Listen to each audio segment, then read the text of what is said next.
We're taught that rejection is the end of the story, that when someone discards you, when they look at your broken body and declare you worthless, you're supposed to disappear quietly into the shadows.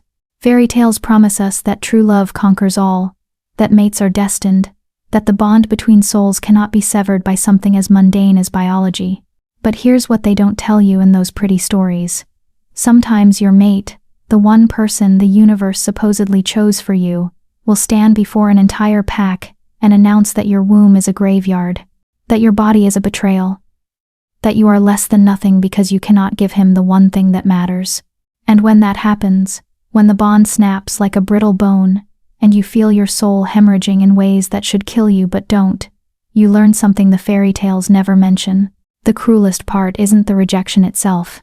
It's the invitation that comes 3 years later, the embossed cardstock that arrives at your door with his scent still clinging to it, pine and arrogance, and the particular musk of an alpha who has gotten everything he ever wanted. The elegant script that cordially invites you to witness his triumph. The presentation ceremony for his 4 newborn pups, his heirs, his legacy. Everything you couldn't give him, delivered by the woman who could. Most people would burn that invitation. Most people would recognize it for what it is. A blade disguised as courtesy, one final twist of the knife to make sure you understand that your exile was deserved, that his cruelty was justified, that you were always the problem. But I am not most people. My name is Ruth Waldrop, and I was the disgrace of the Silver Paw Pack, the alpha's mate, who couldn't shift, couldn't conceive, couldn't fulfill the most basic requirements of her position. For 2 years, I endured the pitying looks and the whispered conversations that stopped when I entered a room. I smiled through the helpful suggestions about fertility treatments and ancient rituals. I pretended not to notice when Damien, my mate, my alpha, my everything, began to look at me with something worse than hatred, disappointment. When he rejected me in front of the entire pack council, I didn't fight it. What would have been the point? He was right. After all, I was barren, broken, a genetic dead end in a world where bloodlines are everything, and an alpha without heirs is an alpha without a future. I, Damien Silverpaw, alpha of the Silver Paw Pack, reject you, Ruth Waldrop, as my mate and Luna. The words had felt like acid in my veins, dissolving the bond that had once been the only thing that made sense in my life. I'd stood there in my formal gown, the one I'd worn to our mating ceremony 2 years earlier, and felt something inside me die. Not my wolf. I'd never had one to lose. Just the part of me that had believed I deserved to exist. My father, beta of the pack, and always the politician, had smoothed things over. Damien would take a new mate, someone fertile and appropriate. I would accept a generous settlement and leave pack lands quietly. No drama, no ugliness. Just a quiet erasure, as if I'd never existed at all. I'd taken the money and vanished into human territory, to a city where no one knew what I'd been or what I'd lost. I got a small apartment above a bookstore. I learned to sleep without the phantom warmth of a mate bond. I taught myself to stop flinching every time I saw a pregnant woman. I survived. And then, 3 years later, the invitation arrived. Alpha Damien Silverpaw and Luna Rebecca Fairmont cordially invite you to the presentation ceremony of their children, Aiden, Alara, Finn, and Isla Silverpaw, 4 heirs of the Silver Paw Pack, 4 pups, not just 1 but 4, a perfect litter, 2 boys, 2 girls, a genetic jackpot that would secure the Silverpaw bloodline for generations, the kind of blessing that alphas dream about and that makes neighboring packs envious.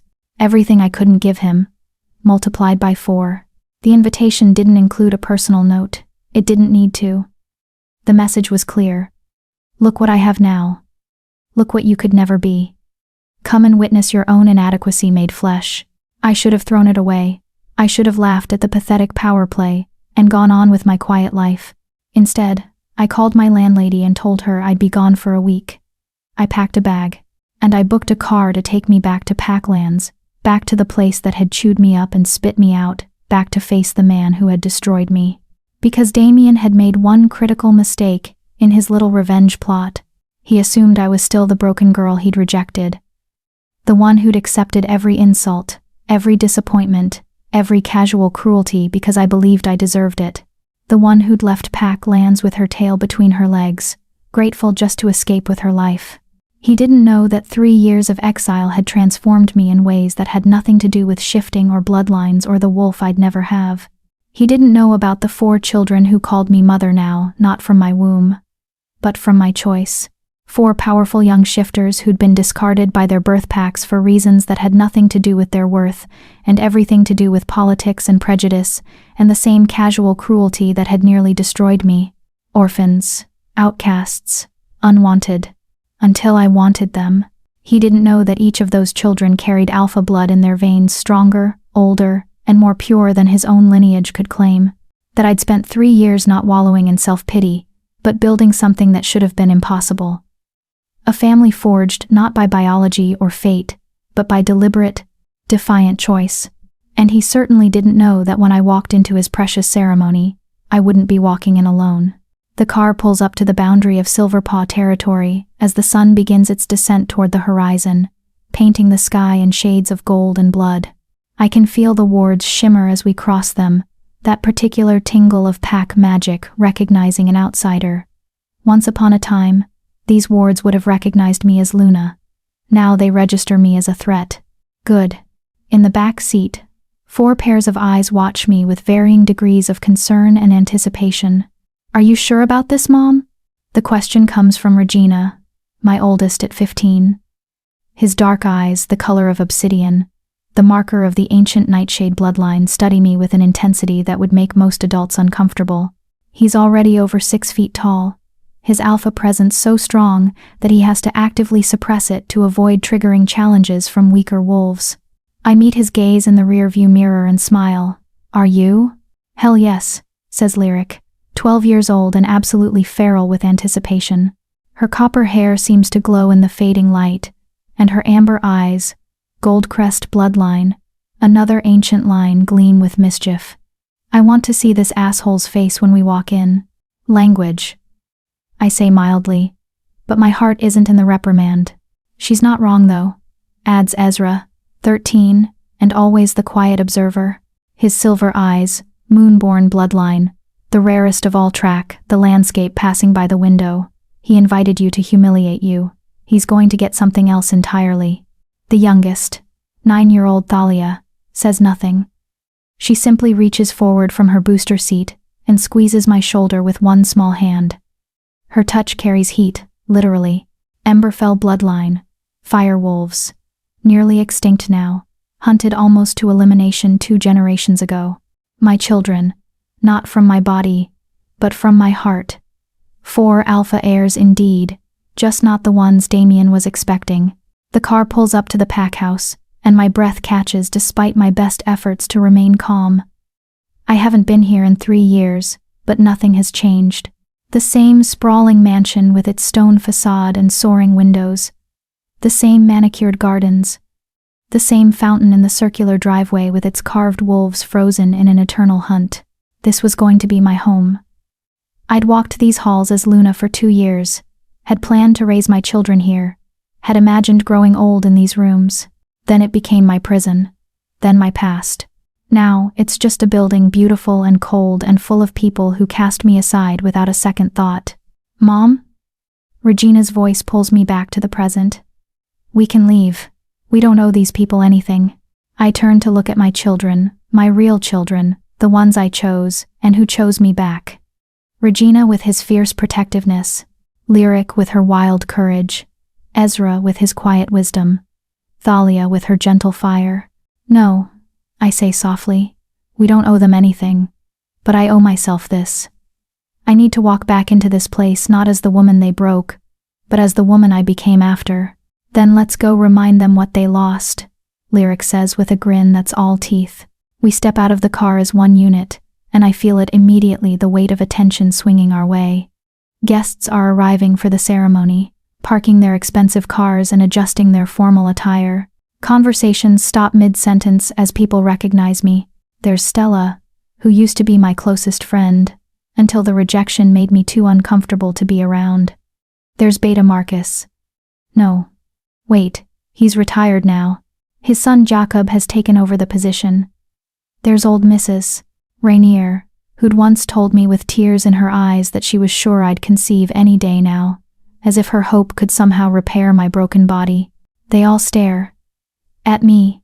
At the 4 children flanking me like an honor guard. At the way those children move with the unmistakable grace of dominant wolves, young still, but powerful in ways that make the adults instinctively give us space. I'm wearing a dress I commissioned specifically for this occasion. Midnight blue silk that fits like a second skin, with a neckline that dips low enough to be daring without crossing into inappropriate.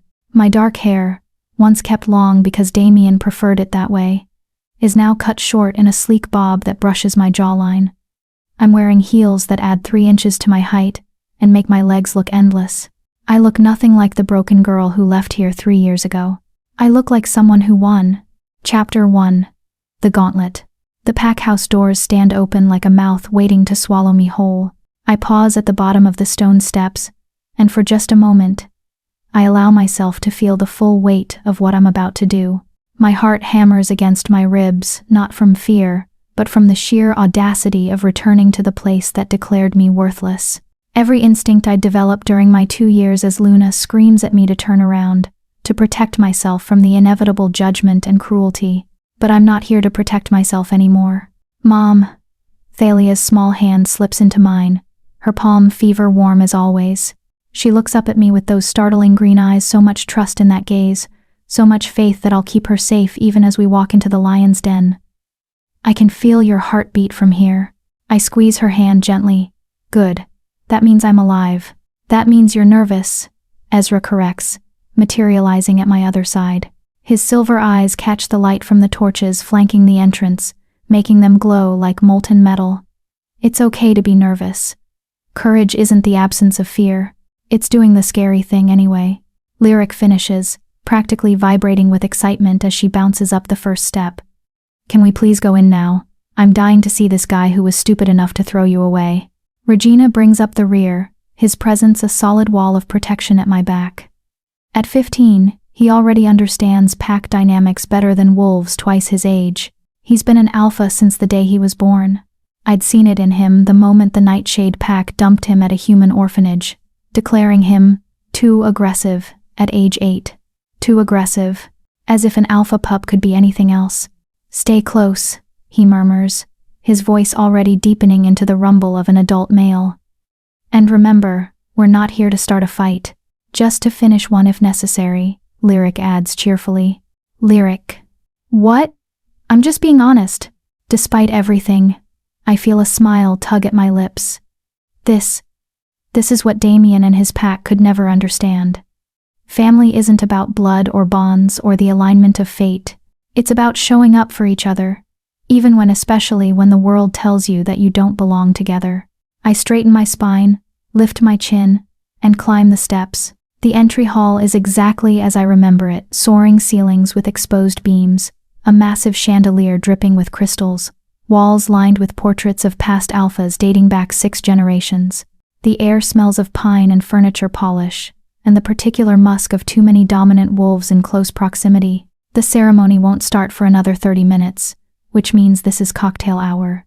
The time for social posturing and careful conversations, for alliances to be reinforced and grievances to be subtly aired. I used to dread these events, always aware that I was being judged and found wanting. Now I walk through the crowd like a queen returning from exile. The effect is immediate and gratifying. Conversations don't just pause, they die mid-word, as heads turn to track my progress. I feel their eyes cataloging everything. My dress, my hair, my confident stride, and most especially the 4 young wolves moving in formation around me. To pack wolves, the way we move together speaks volumes. We're not just a random group, we're a unit, a family, a pack unto ourselves. Ruth? The voice is female, shocked, and painfully familiar. Ruth Waldrop? Is that really you? I turn to find Stella frozen in place, a champagne flute halfway to her lips. She looks good, she always did. Blonde hair in perfect waves, designer dress that probably cost more than my monthly rent, the kind of effortless beauty that comes from never having to doubt your place in the world. We'd been best friends once.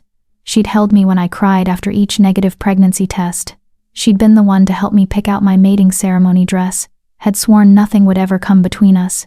Then Damien rejected me, and she'd sent a single text. "I'm so sorry, but I can't be associated with this situation. I hope you understand." I'd understood perfectly. "Hello, Stella." My voice is pleasant, neutral. "It's good to see you." She blinks rapidly, clearly thrown by my composure. We didn't think you'd actually come." When the invitation went out, everyone assumed it was just a formality, that you'd have the sense to. She trails off, apparently realizing that finishing that sentence won't end well. "The sense to stay away?" I supply helpfully. "To hide? To accept that I should be grateful for my exile and never dare show my face here again?" Stella flushes, her eyes darting to the children surrounding me. "I didn't mean." "Who are these?" "My children." The words come out firm and proud. "Regina, Lyric, Ezra, and Thalia. My family." I watch her do the math, confusion flickering across her face. "I'd left 3 years ago, definitively barren. There's no way these children, the oldest of whom is clearly in his mid-teens, came from my body. But they're also clearly not human companions or distant relatives. The way they stand, the way they watch her with the patient stillness of predators, marks them as wolves. Strong wolves. I don't understand," Stella says finally. "You don't need to." Regina's voice cuts through the tension like a blade. He steps forward slightly, not quite putting himself between us but making his position clear. "You need to step aside." The command in his voice is unmistakable and completely inappropriate coming from a teenage boy addressing an adult pack member. Stella's eyes widen in shock, and I feel rather than see several nearby conversations stop as wolves tune into the potential confrontation. This is the moment, the first real test. Stella could challenge Regina's disrespect. She could call for backup, could demand an apology, could make a scene that would establish the social hierarchy and put these outsider pups in their place. Instead, after a long moment where I can actually see her wolf assessing the threat level, she takes a small step backward. It's instinct. Her wolf recognizing something in Regina that supersedes social niceties and pack politics, recognizing that picking this fight would be a mistake. "Of course," she says, her voice slightly strained. "I should go find my mate. He'll want to know you're here. It's good to see you, Ruth. You look well." She retreats into the crowd, and I release a breath I didn't know I was holding. "Point to us," Lyric whispers, grinning like a feral cat. "This isn't a game," I remind her, but I can't quite suppress my own smile. We move deeper into the reception area, and I feel the crowd parting around us like water around a stone. Some of it is curiosity, who is this woman who dared to return, and who are these mysterious children? But some of it, I realize with a jolt of satisfaction, is wariness. They can sense what I brought with me, even if they can't quite identify it yet. We're approaching the main hall when I hear his voice, and my entire body goes rigid. Should be arriving any moment. Rebecca insisted we invite her, thought it would be a gracious gesture, show that there are no hard feelings. A pause, then a laugh, rich and confident, and utterly without remorse. "Though between you and me, I hope she has the dignity not to actually show up. It would be awkward for everyone." Damien. 3 years since I heard that voice. And my body still remembers it, still wants to respond to it. Even though the mate bond is long dead, and the man behind the voice proved himself unworthy of every tear I shed over him, I turn the corner. And there he is. Damien Silverpaw, alpha of the Silverpaw pack, looking exactly as I remember, and somehow diminished at the same time. He's tall and broad-shouldered, with the kind of classically handsome features that photograph well. Strong jaw, high cheekbones. Dark hair swept back from his forehead. He's wearing an expensive suit tailored to show off his physique, and he's holding court with a small group of visiting alphas, all of them radiating power and self-satisfaction. He hasn't seen me yet, hasn't sensed me, which tells me exactly how little I registered in his awareness even when we were mated. To him, I was always just an accessory, a role to be filled. When I failed at that role, I became invisible, but he senses my children. I watch his head come up sharply, nostrils flaring as his wolf reacts to the presence of multiple alpha-blooded youngsters in his territory. His eyes scan the crowd, searching for the source of the disturbance, and then they land on me. For a moment, just a heartbeat, I see genuine shock flash across his face. Then it's gone, replaced by something that might be confusion, or might be anger, or might be some combination of the two. He excuses himself from his conversation and starts walking toward me, his stride purposeful, and his alpha presence pushing out before him like a wave. It's a dominance play. Automatic, instinctive. Remind the weaker wolf of their place in the hierarchy. Except, I don't have a wolf to be cowed by his display. And my children aren't weak. Regina moves before I can stop him, stepping forward to intercept Damien's approach. The two of them face each other, a 15-year-old boy and a 32-year-old alpha, and the air between them crackles with tension. "That's close enough," Regina says quietly. Damien stares at him, and I can practically see the calculations running behind his eyes. This boy is a stranger. A child. Has no right to address an alpha in his own territory with anything less than complete deference. But this boy also radiates power that makes Damien's wolf hesitate. "I'm sorry," Damien says, his voice carefully controlled. "I don't believe we've been introduced. I'm Alpha Damien Silverpaw, and this is my pack house." "You are?" Regina Waldrop. He doesn't offer his hand, doesn't bow his head, just stands there, solid and immovable, claiming my last name like a shield. Ruth's son. The silence that descends is deafening.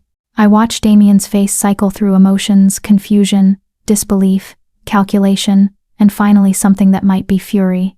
His eyes cut to me, standing behind my wall of children, and I see the question there. "How?" I smile. It's not a kind smile. "Hello, Damien," I say, my voice carrying across the suddenly silent room. "Thank you for the invitation. We're so looking forward to meeting your new family." His jaw clenches. "Ruth, this is unexpected, is it?" "You did invite me. I didn't expect you to bring." He gestures vaguely at my children, clearly at a loss for words. "My family? Why wouldn't I bring my family to a family event?" I tilt my head, all innocence. "Isn't that what this is? A celebration of family?" Someone in the crowd makes a sound that might be a suppressed laugh. Damien's eyes narrow. "Perhaps we should speak privately," he says, his voice tight. "I don't think so." I step forward, moving through the protective circle of my children until I'm standing face to face with the man who destroyed me. I have to tilt my head back to meet his eyes. He's still got 8 inches on me, even in heels, but I don't feel small. "Anything you need to say to me, you can say here. After all, you had no problem making our separation public. Why should our reunion be private?" His hands clench into fists at his sides. "You're causing a scene. I'm accepting your invitation." "If that's causing a scene, perhaps you shouldn't have invited me," Rebecca thought. He stops himself, but it's too late. "Ah, yes, Rebecca." I let the name hang in the air between us. "Your new mate, the one who could give you what I couldn't. I'm looking forward to meeting her." "Ruth." "Mom." Ezra's voice cuts through the tension, quiet but commanding. "People are staring." He's right. The entire room has fallen silent, everyone watching our confrontation with the kind of horrified fascination usually reserved for natural disasters. I can see phones being discreetly pointed in our direction. This will be all over Pack social media within the hour. Good. Let them see. Let them all see that I came back, that I'm not broken, that I brought something with me that makes their alpha nervous. "You're right," I say, taking a deliberate step back. "We should find our seats. The ceremony will be starting soon, won't it? I'm sure you need to prepare." Damien looks like he wants to say something else, probably wants to throw us out, but can't without making himself look weak or cruel or both. Instead, he just nods stiffly. "The ceremony begins in 20 minutes.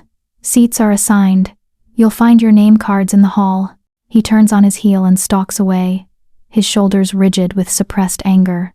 The moment he's gone, the room exhales collectively. Conversations restart, but now they're all about us. I can hear the whispers, feel the weight of judgment and curiosity and speculation. "That went well," Lyric says brightly. Thalia giggles, the sound bright and clear, and completely at odds with the tension still humming through the air. Come on, I say, gathering my children close. Let's find our seats, and remember, no matter what happens in there, we stay together. We're family. That's all that matters. All that matters, they echo back, and the phrase settles over us like armor. We move toward the main hall, and I don't let myself look back at Damien or any of the people who once called me friend. I don't let myself feel the old hurt trying to resurface. I'm not that woman anymore.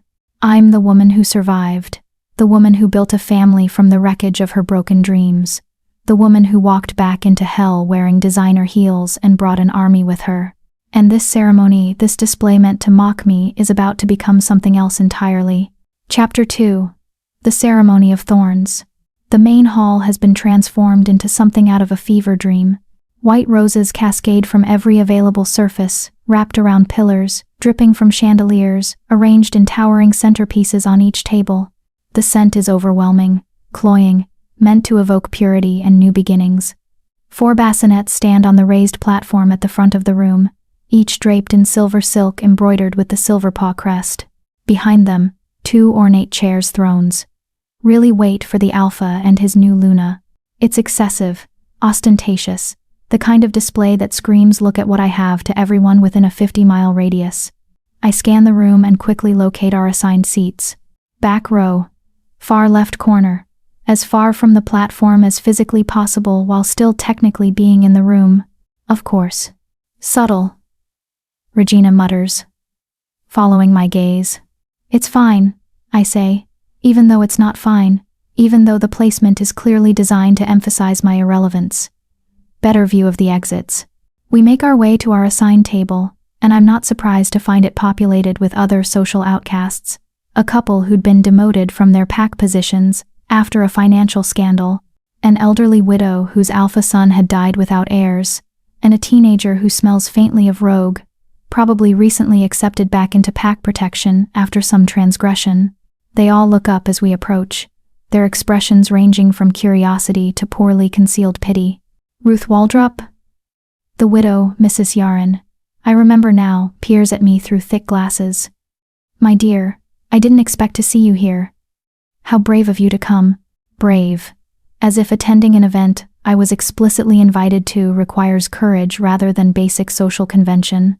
Mrs. Yaren, I acknowledge with a polite nod, taking my seat. My children arrange themselves around me like a protective formation.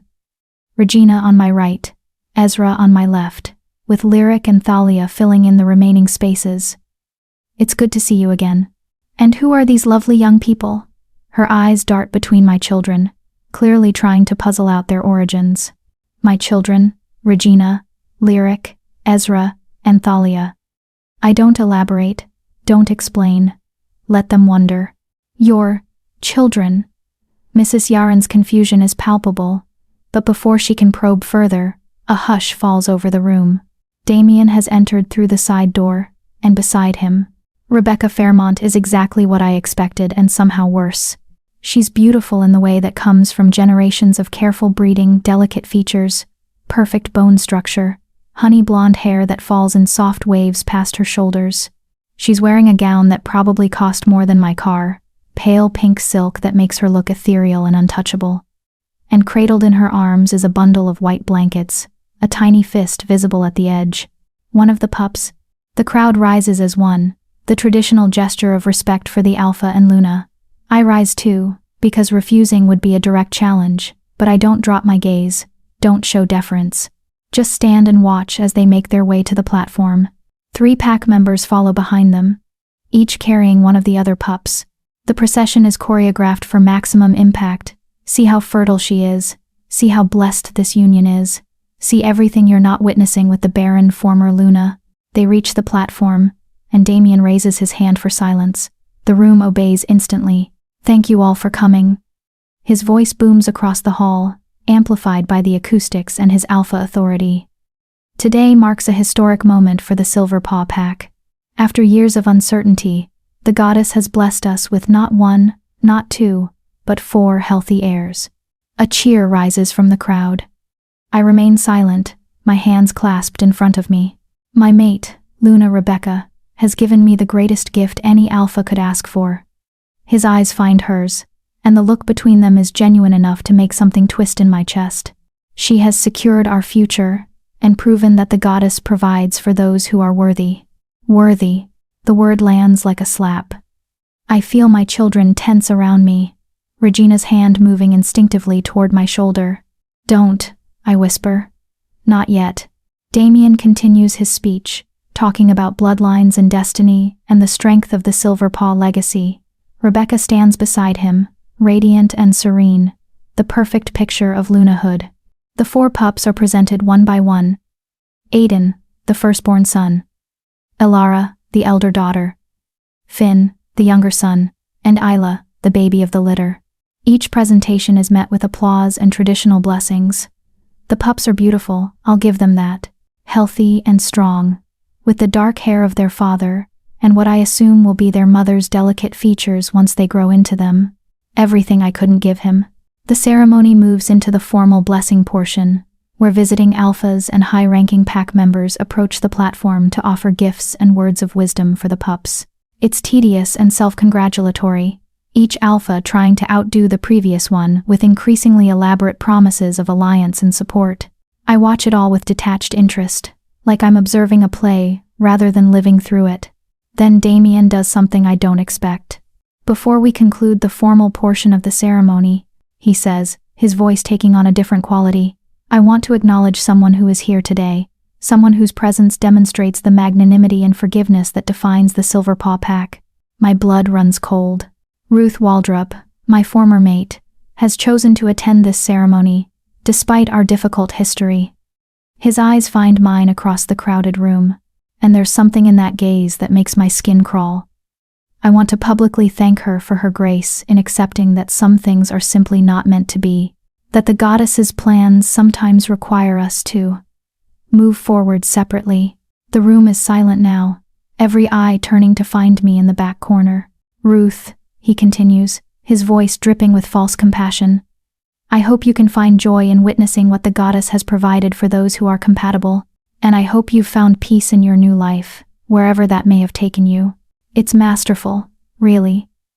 He's positioned himself as the magnanimous alpha who bears no ill will, while simultaneously reminding everyone that I was rejected because I was incompatible, defective, wrong, and he's put me on the spot, expecting me to respond with equal grace and humility, to thank him for inviting me to my own humiliation, to validate his narrative that my rejection was simply the goddess's will, rather than his cruelty.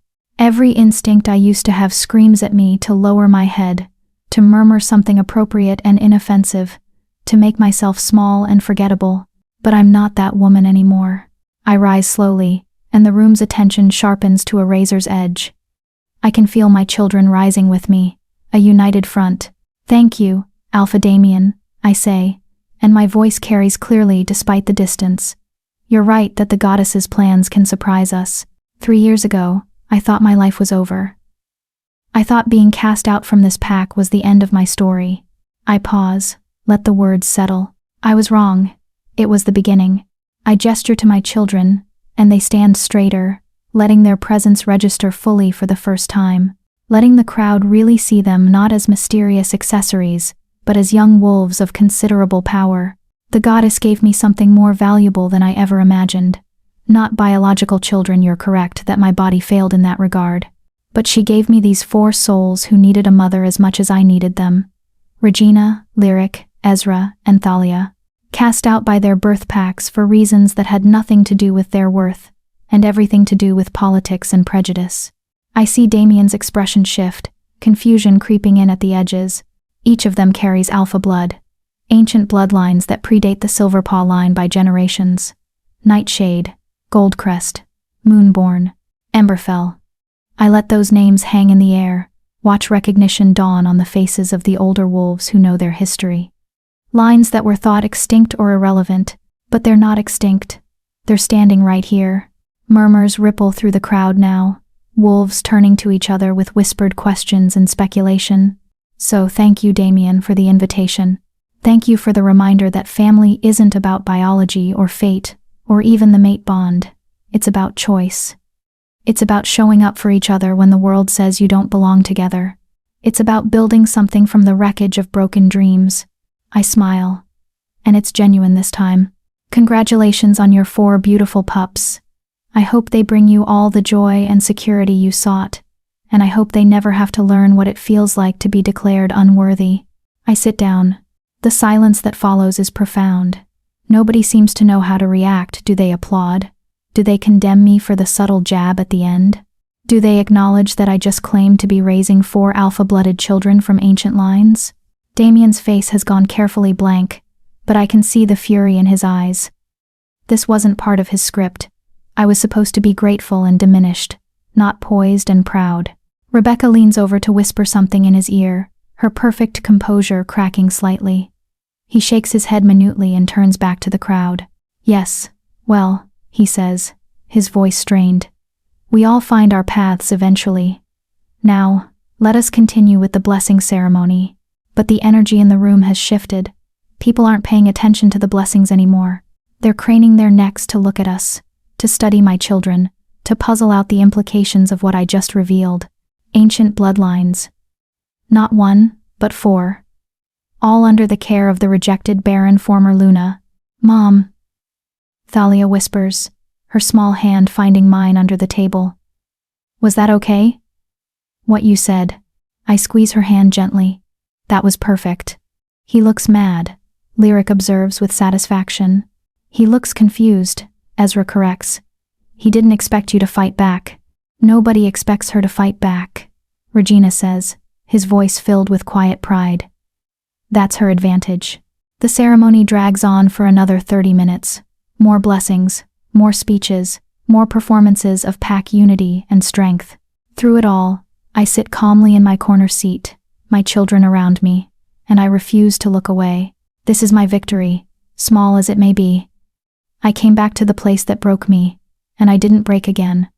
I stood in front of my ex-mate and his perfect new family, and I claimed my own worth. Finally, mercifully, the formal portion concludes. Damien announces that refreshments will be served in the garden, and the crowd begins to disperse. Some head toward the exits, others drift toward the refreshment tables, and a concerning number start moving in our direction. Incoming, Regina mutters.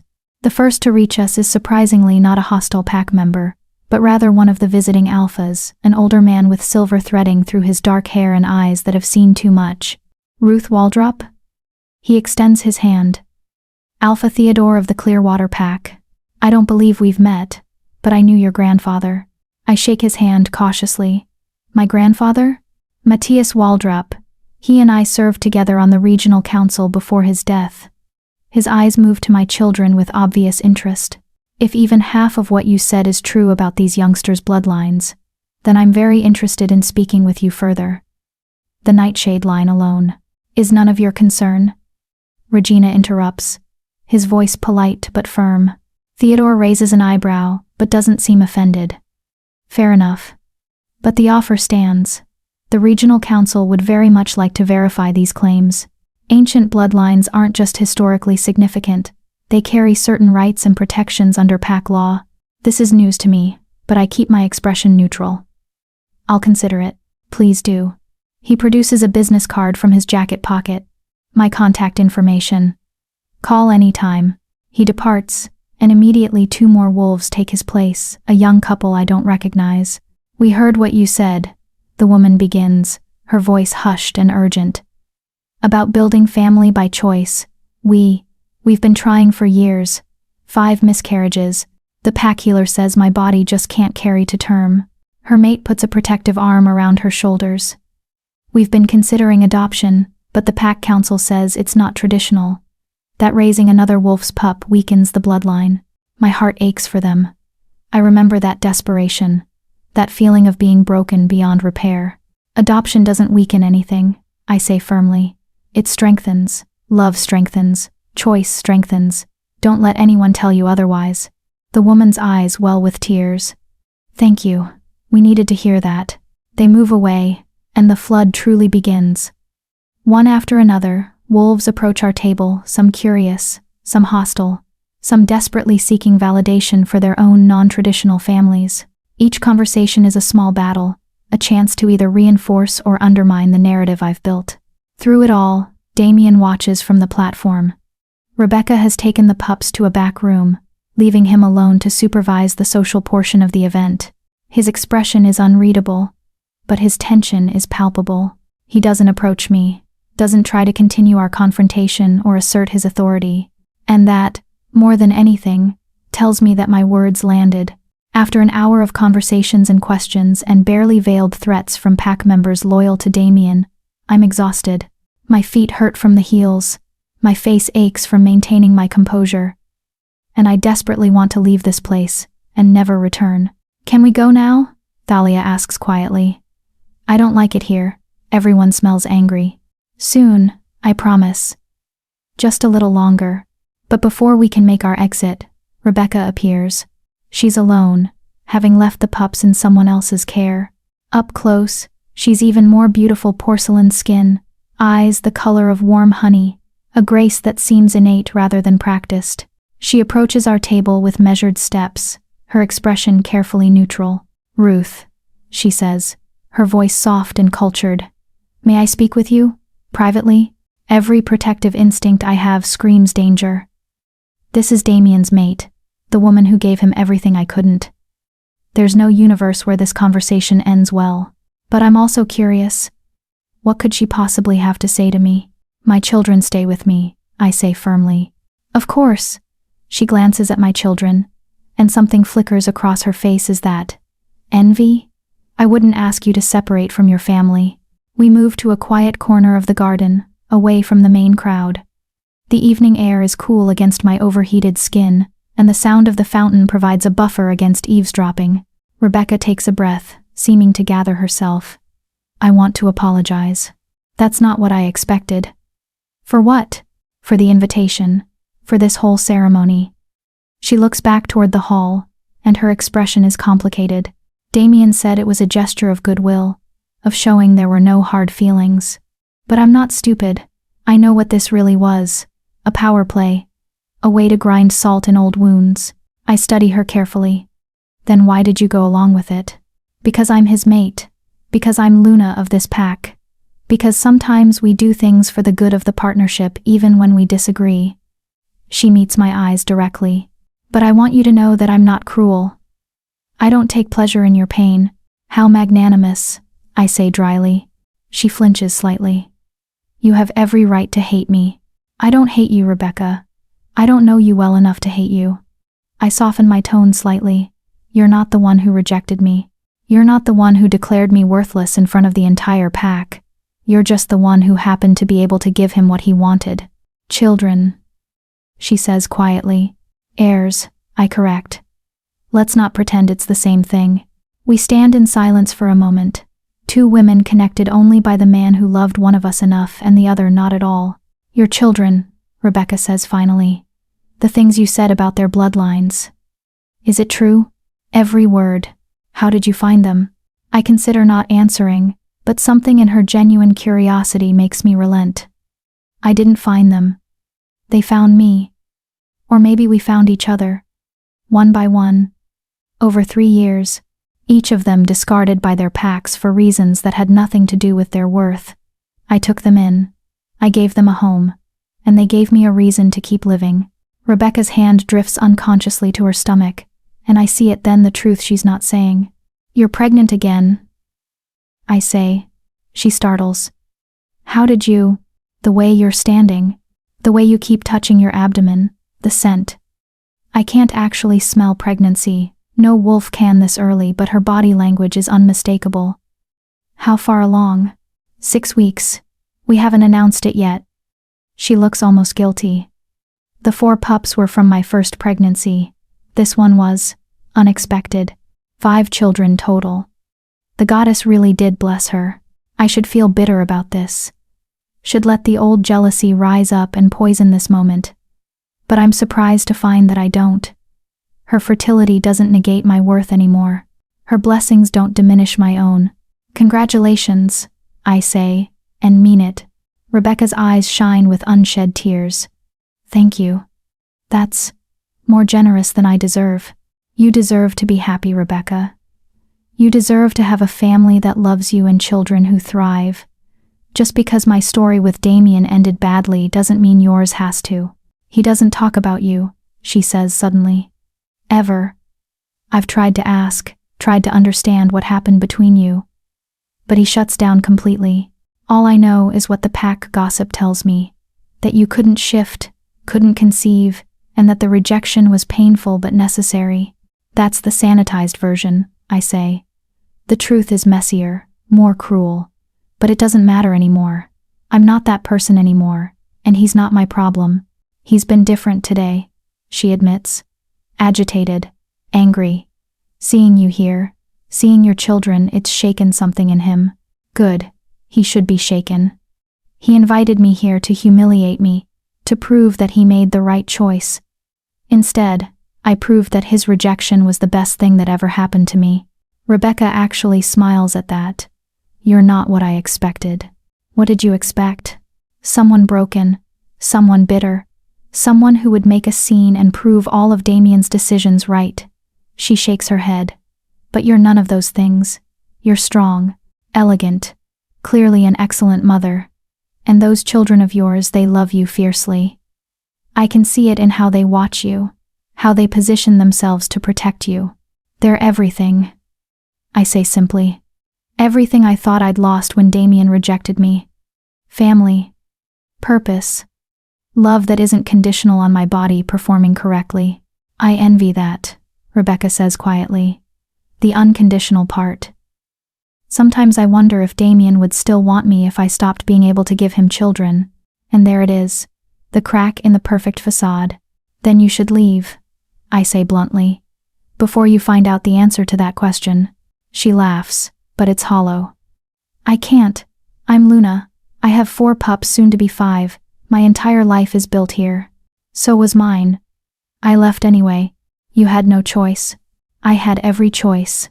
I could have fought the rejection. I could have demanded my rights as Luna, forced him to keep me in position even without the mate bond. I could have made his life hell. I meet her eyes. But I chose to leave with dignity. I chose to build something new rather than cling to something dead. And that choice saved my life. Rebecca is quiet for a long moment, processing my words. Finally, she says, I should get back. The pups will need to feed soon, of course. She starts to walk away, then pauses. Ruth, I hope you find happiness. Real, lasting happiness. The kind that doesn't depend on anyone else's validation. I already have, I tell her truthfully, but thank you. She disappears back into the crowd, leaving me alone in the garden with my thoughts and my children, who had been lurking just close enough to intervene if necessary. That was weird, Lyric pronounces. That was sad, Thalia corrects. She's trapped. She's made her choices, Ezra says pragmatically. Just like Mom made hers. Regina doesn't say anything, just takes my hand and squeezes gently. Come on, I say to all of them. Let's go home. We make our way back through the hall, heading for the exit.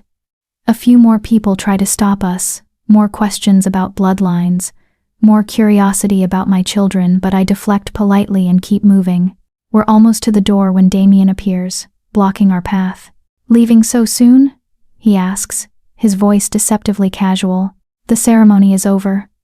We've paid our respects. There's nothing left to keep us here. We need to talk. About those claims you made regarding your children. They're not claims. They're facts. Ancient bloodlines carry legal implications. Rights to territory, seats on regional councils, access to restricted resources. His eyes narrow. If you're lying about this to make yourself look important, I'm not lying. Regina steps forward, putting himself between me and Damien once again. And you have no authority over us. We're not members of your pack. We don't answer to you. You're on my territory. As invited guests, I interrupt. You invited me, Damien. You opened this door. Don't act surprised when I walk through it on my own terms. We stare at each other, and I see the moment he realizes he's lost this battle.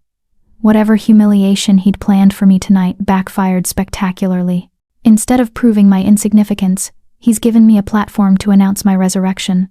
This isn't over, he says quietly. Yes, I tell him. It is. It was over 3 years ago when you rejected me. Everything since then has just been you refusing to accept that you don't get to define my worth anymore. I step around him, my children following, and we walk out of the Silverpaw pack house for what I hope is the last time. The night air is sweet with freedom. My car is waiting where we left it, and as we pile in, I feel the tension finally start to drain from my shoulders. You did it, Regina says from the back seat. You went back, you faced him, and you won. We won, I correct. All of us together. As we drive away from Packlands, I take one last look in the rearview mirror. The pack house is lit up like a beacon, still full of celebration and self-congratulation, but I'm leaving it behind. For good this time, because I finally learned the truth that took me 3 years and 4 adopted children to understand. The opposite of belonging isn't exile. It's freedom. Chapter 3. The Unraveling. The drive home takes 3 hours, and for the first hour, none of us speak. We're all processing what just happened, the confrontation, the ceremony, the way we walked into enemy territory and emerged not just unscathed, but victorious. The adrenaline is slowly draining from my system, leaving behind a bone-deep exhaustion that makes my hands shake slightly on the steering wheel. It's Thalia who breaks the silence. Mom? Are we going to be in trouble? I glance at her in the rearview mirror. She's curled up in her booster seat, her green eyes wide with concern. At 9 years old, she's the youngest and the most sensitive to emotional undercurrents. She can read a room better than wolves 3 times her age. What kind of trouble, sweetheart? That man, the alpha. He was angry when we left. Really angry. I could feel it. She hugs herself, generating enough body heat that I can see shimmer waves rising from her skin. A nervous tell. What if he comes after us? He won't, Regina says firmly from the back seat. He has no legal right to bother us. We're not part of his pack, we're not on his territory anymore, and we didn't break any laws. But he knows about us now. Ezra adds quietly. About our bloodlines. That information has value. And dangerous people do dangerous things when they see value. He's not wrong. By announcing my children's heritage in a room full of territorial alphas and power-hungry pack politicians, I've essentially painted targets on their backs. Ancient bloodlines mean ancient rights, access to neutral territories, votes on the regional council, claims to resources that have been hoarded by modern packs for generations. I should have thought of that before I opened my mouth. I'll protect you, I say, injecting confidence into my voice that I don't entirely feel. All of you. That's my job as your mother, and I've never failed at it yet. You couldn't protect yourself from him though, Lyric points out, not unkindly. Just stating facts. From what he did to you. How are you supposed to protect us from an entire system? It's a fair question. A brutal question. The kind of question that would have destroyed me 3 years ago. You're right, I say after a moment. I couldn't protect myself from Damien's rejection. I couldn't stop the pack from casting me out. I couldn't force my body to work the way it was supposed to. I meet each of their eyes in the mirror. But that's because I was trying to survive in a system that was designed to destroy people like me, people who don't fit the mold. So what changed? Regina asks. I stopped trying to survive in their system. I built my own. I take a breath. When I found each of you, when you found me, I didn't try to convince your birth packs to take you back. I didn't try to fit you into their broken structures. I just took you home. I gave you a place where being different wasn't a weakness, where your bloodlines and your gifts weren't threats to be managed, but strengths to be celebrated. You made us a pack, Thalia says softly. I made us a family, I correct, which is stronger than any pack. Packs have laws and hierarchies and support systems, Ezra points out. Families just have love. Love doesn't stop legal challenges or territorial disputes. No, I agree. But it gives us a reason to fight them. We lapse back into silence, but it's more comfortable now. Less charged with fear, and more charged with determination. By the time we pull up to our building, a converted warehouse in the arts district of the city, split into loft apartments, it's nearly midnight. The kids are dragging with exhaustion, even Lyric, who usually has energy to spare. Bed. I order as we trudge up the stairs to our third-floor unit. All of you. We'll process everything tomorrow. But Mom, Lyric starts. Bed. Now. I'll make pancakes in the morning, and we'll talk about everything then. I promise. They grumble but obey, disappearing into their respective rooms. We have a 3-bedroom loft. Regina has his own room as the oldest. The girls share another, and Ezra has claimed the converted storage space as his sanctuary. I sleep on a pull-out couch in the living area, which is fine. I've never needed much space. Once their doors are closed and I hear the sounds of nighttime routines, teeth brushing, water running, the creak of bed frames, I finally let myself collapse onto the couch. My phone buzzes. 17 missed calls. 43 text messages. I scroll through them with a sense of detachment. Stella. Oh my God, Ruth, what did you do? Everyone is talking about it. Call me. Mrs. Yaren. My dear, you were magnificent tonight, but please be careful. You've made some powerful people very uncomfortable. Unknown number. This is Alpha Theodore Clearwater. I'm serious about that conversation. Call me at your earliest convenience. Unknown number. If you think flaunting those bastard pups gives you any legitimacy, you're more delusional than I thought. DS. That last one makes my blood run cold. Damien found my number not hard, since I'd kept it when I left Packlands, and decided to send me a message that reveals exactly how much I got under his skin. Bastard pups. As if my children are somehow less legitimate than his because they weren't born from a mate bond. As if love and choice and deliberate family building means nothing compared to biological accident. I delete the message without responding. He wants a reaction, wants to draw me into a fight where he has the advantage. I won't give him that satisfaction, but there's one message that makes me pause. Rebecca, thank you for tonight, for being honest, for showing me what strength looks like. I won't forget it. I stare at that message for a long time, trying to parse what it means. Is it genuine gratitude? A subtle warning? An olive branch from someone who's beginning to see the cracks in her own gilded cage? I don't respond to that one either. Some messages are better left as they are ambiguous and open to interpretation. I'm about to put my phone away when it rings. Unknown number, but the area code is local. Against my better judgment, I answer. Ruth Waldrop. The voice on the other end is female, crisp and professional. My name is Lydia Thornwhisper. I'm an attorney specializing in pack law and bloodline rights. I was at the ceremony tonight, and I'd very much like to speak with you about your children's heritage. It's midnight, I point out. I'm aware. I apologize for the late hour, but this matter is time-sensitive. Once word spreads, and it's already spreading about the bloodlines you're claiming, there will be legal challenges, territory disputes, attempts to separate you from your children on the grounds that you're human-born, and therefore not qualified to raise alpha-blooded pups. My heart stops. They can't do that. They can try. And without proper legal protection and documented proof of bloodline, they might succeed. She pauses. I'd like to help you prevent that. Pro bono, if necessary. Because what you're doing building a family by choice, protecting discarded pups that matters, and I won't let them take it away from you. Why? I ask bluntly. Why would you help me for free? Because 20 years ago, I was one of those discarded pups, cast out by the Riverstone pack for being born without a wolf. I aged into my shift at 16 late bloomer, but by then, my birth family wanted nothing to do with me. I survived on my own, put myself through law school, and now I use my position to help others like us. Others who don't fit the mold. Others like us. The phrase settles over me like a warm blanket. Okay, I say. Let's meet. But not tonight.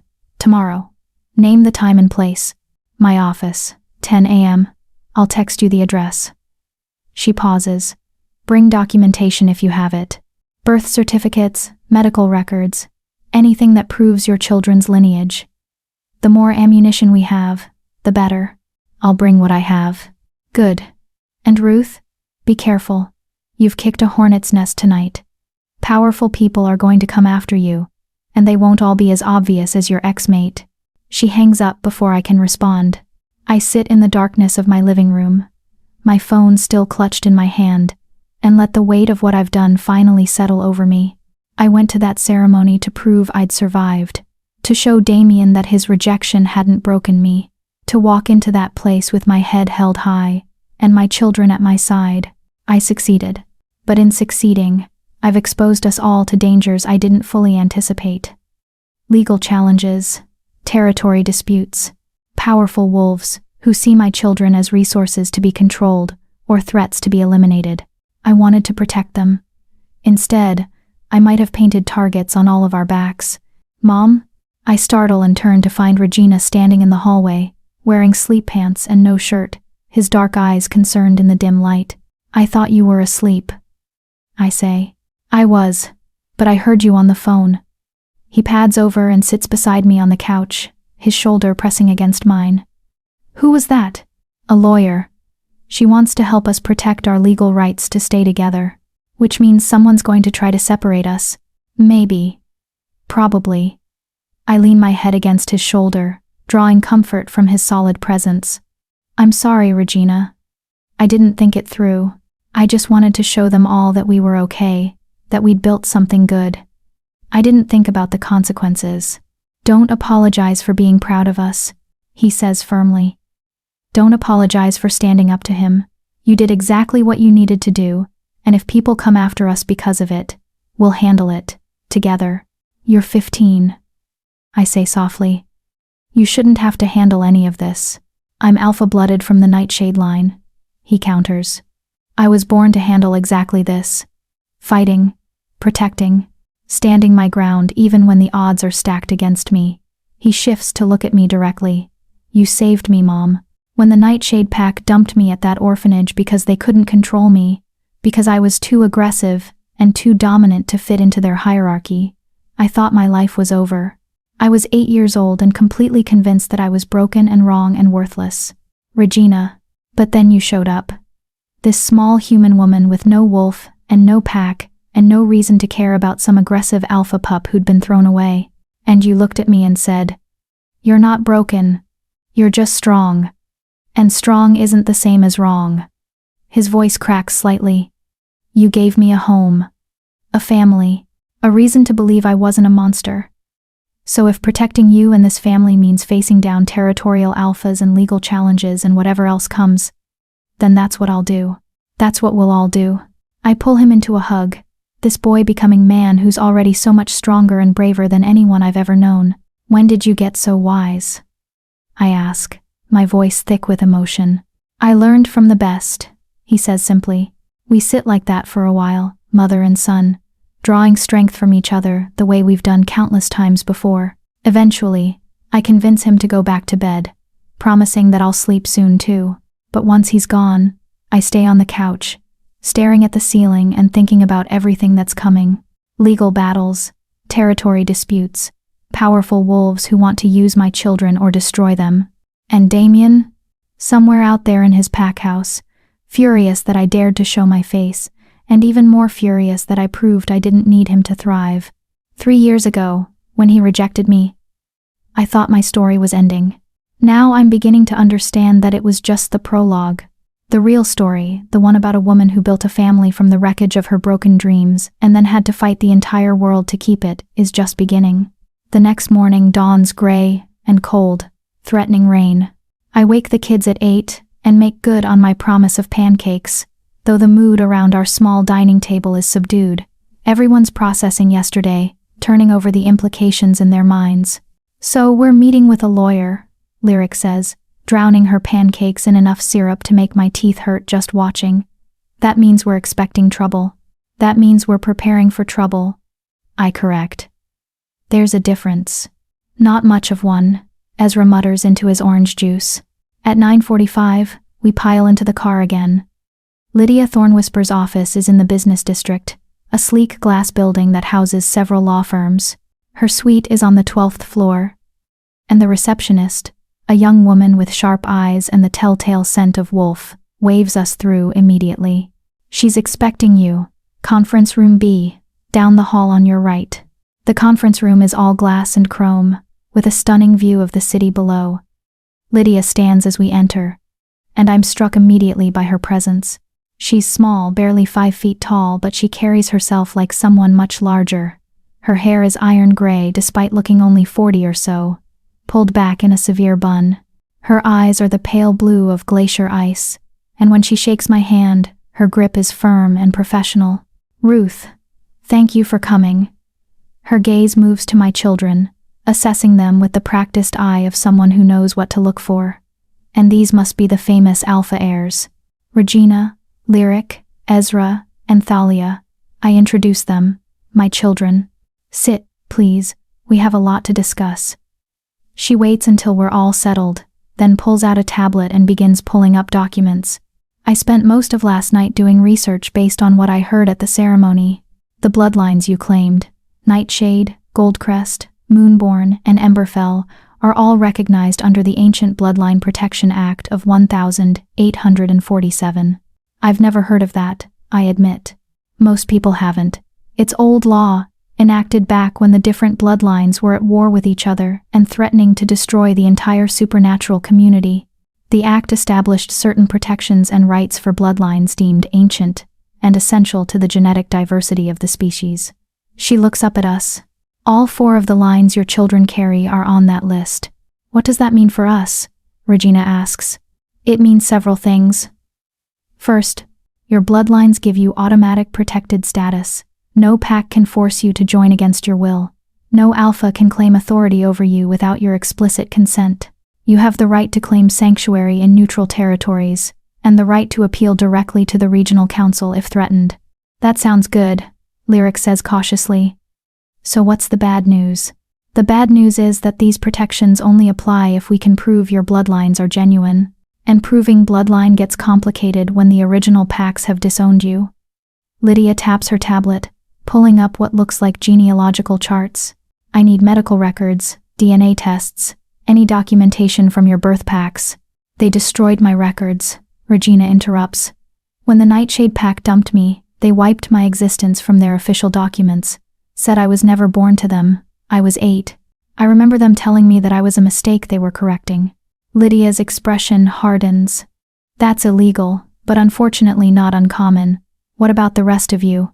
The Goldcrest pack kept my birth certificate, but claimed my mother was a rogue who seduced one of their males, Lyric says. They denied any official connection to me. Moonborn pack said I was too dangerous to keep records on, Ezra adds quietly. Something about my eyes marking me as cursed by the old magic. They performed a formal banishment ritual when I was 10. The Emberfell pack didn't disown me, Thalia says, her voice small. They just gave up. After the hunters came and killed most of the adults, there weren't enough left to raise all the pups. They chose the ones with the strongest fire abilities and sent the rest of us to human foster care. I was 6. Nobody wanted to adopt a kid who occasionally caught things on fire when she had nightmares. The silence that follows is heavy with shared pain. These are my children. These are the souls that the pack system, the same system that declared me unworthy, decided to discard like garbage. Okay, Lydia says, her voice gentler now. We work with what we have. No official records, but we have the evidence of your abilities. Regina, you have the Nightshade eyes and the dominance markers. Lyric, your shifting ability and coloring match Goldcrest descriptions. Ezra, those silver eyes are unmistakable Moonborn traits. And Thalia, fire manipulation is exclusive to Emberfell. Is that enough? I ask. It should be, but we'll need witness testimony from neutral parties who can verify these traits. Preferably other ancient bloodline carriers or historians who specialize in bloodline identification. She makes some notes on her tablet. I have contacts. It'll take a few weeks to arrange, but we can build a case. A few weeks, I repeat. And in the meantime? In the meantime, you stay alert. Document any threats or harassment. Don't accept invitations to pack territories without a neutral witness present. And most importantly, she fixes me with a stern look. Don't engage with your ex-mate. He's going to try to provoke you. Let him be the aggressor. That only helps our case. What case? Ezra asks. I thought we were just protecting our right to stay together. We are. But if Damien Silverpaw or anyone else tries to legally challenge your custody of these children, We're going to countersue for everything.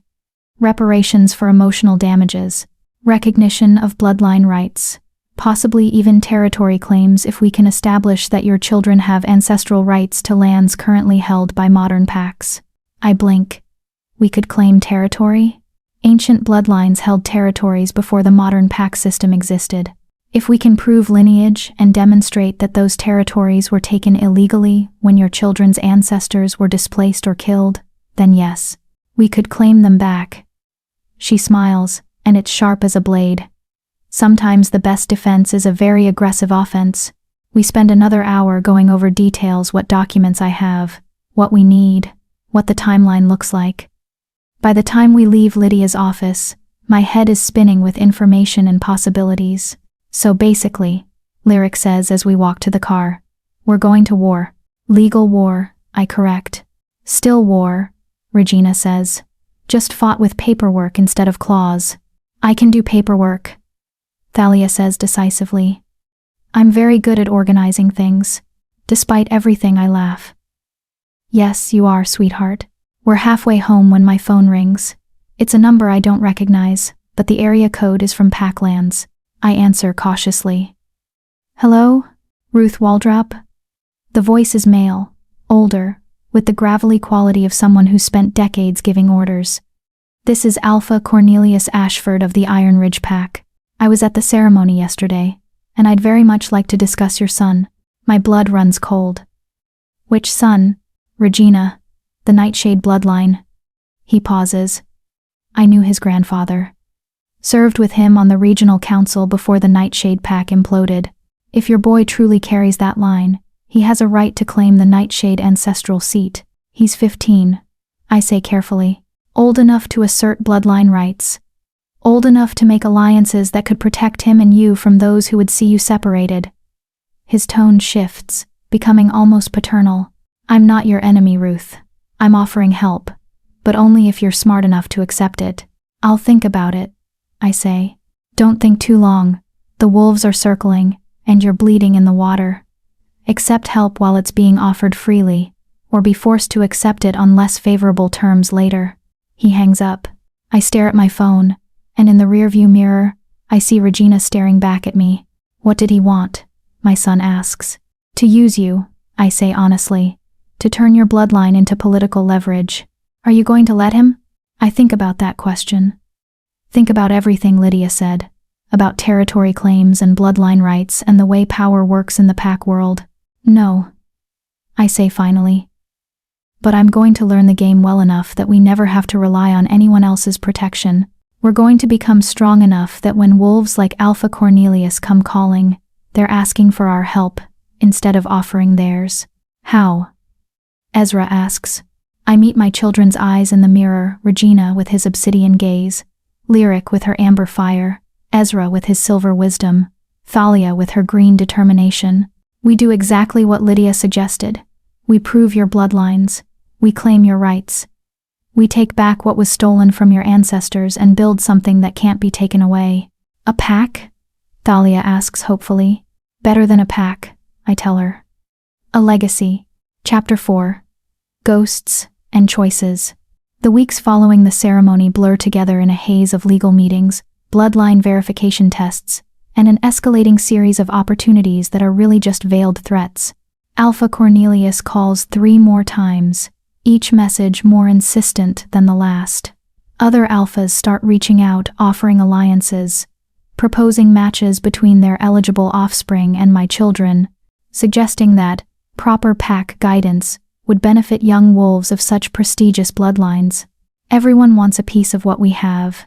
Nobody cares about who we are. I decline every offer. Politely at first, then with increasing firmness as they refuse to take no for an answer. Lydia works tirelessly, building our case from fragments and testimonies.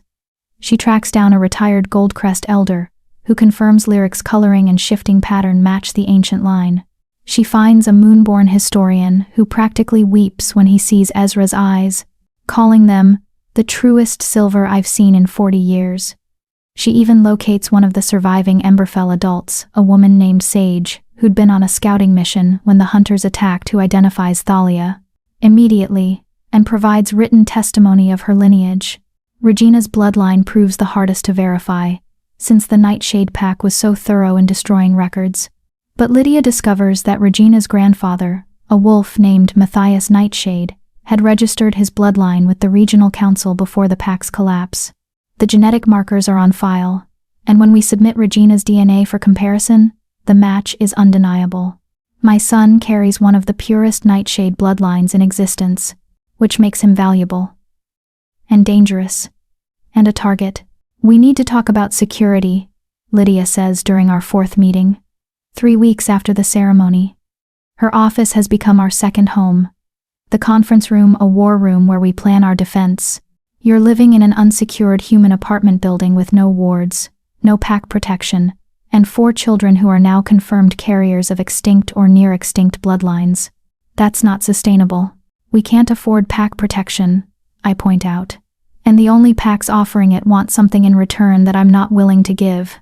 Then we create our own protection. She pulls up a map on her tablet. There are neutral territories, lands held in trust by the regional council that aren't claimed by any specific pack. They're meant to serve as safe havens for rogues, displaced wolves, and those seeking sanctuary. You could claim one. How? Regina asks. He's been attending most of our meetings, his presence both protective and practical. At 15, he understands pack politics better than I ever will. Ancient bloodline holders have first rights to neutral territory claims, provided they can demonstrate need and ability to maintain the land. Lydia zooms in on a section of forest about 2 hours north of the city. This parcel has been vacant for 15 years. 300 acres, fully warded, with a main house and several outbuildings. It was held by the Silverstream Pack until they dissolved after a succession crisis. Why hasn't anyone else claimed it? I ask suspiciously. Because it requires a bloodline claim to activate the wards. Modern packs can't access it, their genetics are too diluted. But your children could. She looks at each of them in turn. 4 ancient bloodlines. 4 cardinal points. You could create a ward structure stronger than anything seen in generations. That sounds expensive, I say. The land itself is free, held in trust for bloodline claimants. You'd need to pay for maintenance, utilities, property taxes. But there's a trust fund attached to ancient bloodline properties. Not huge, but enough to cover basics while you get established. She slides a folder across the table. I took the liberty of pulling the financials. You could do this, Ruth. You could give your family a real home, protected and permanent. I stare at the folder, my heart pounding. A real home. Not a rented loft in a city that barely tolerates supernatural presence. Not a temporary refuge where we're always one eviction notice away from disaster. A permanent sanctuary. What's the catch? Ezra asks quietly. Lydia grimaces. Once you claim the territory and activate the wards, you become an official bloodline holding. That puts you on the regional council's radar, which is good for legal protection, but bad for anonymity. Every pack in the region will know exactly where you are and what you have. So we trade hiding for protection, Regina says. Essentially, yes. I look at my children, reading the mix of hope and fear in their faces. They want this, want a real home, want to stop running and hiding and pretending we're less than we are. But they're also scared of what visibility might bring. We'll need to see it first, I say finally. Before we make any decisions, I want to walk the land, make sure it's right for us. Of course. Lydia stands, gathering her materials. I'll arrange a visit for this weekend. In the meantime, stay alert. I've heard rumors that Damien is planning something. He's been meeting with other alphas, making alliances. Whatever he's planning, it's not going to be friendly. That night, I dream of the forest. I'm walking through towering pines, their needles soft under my bare feet.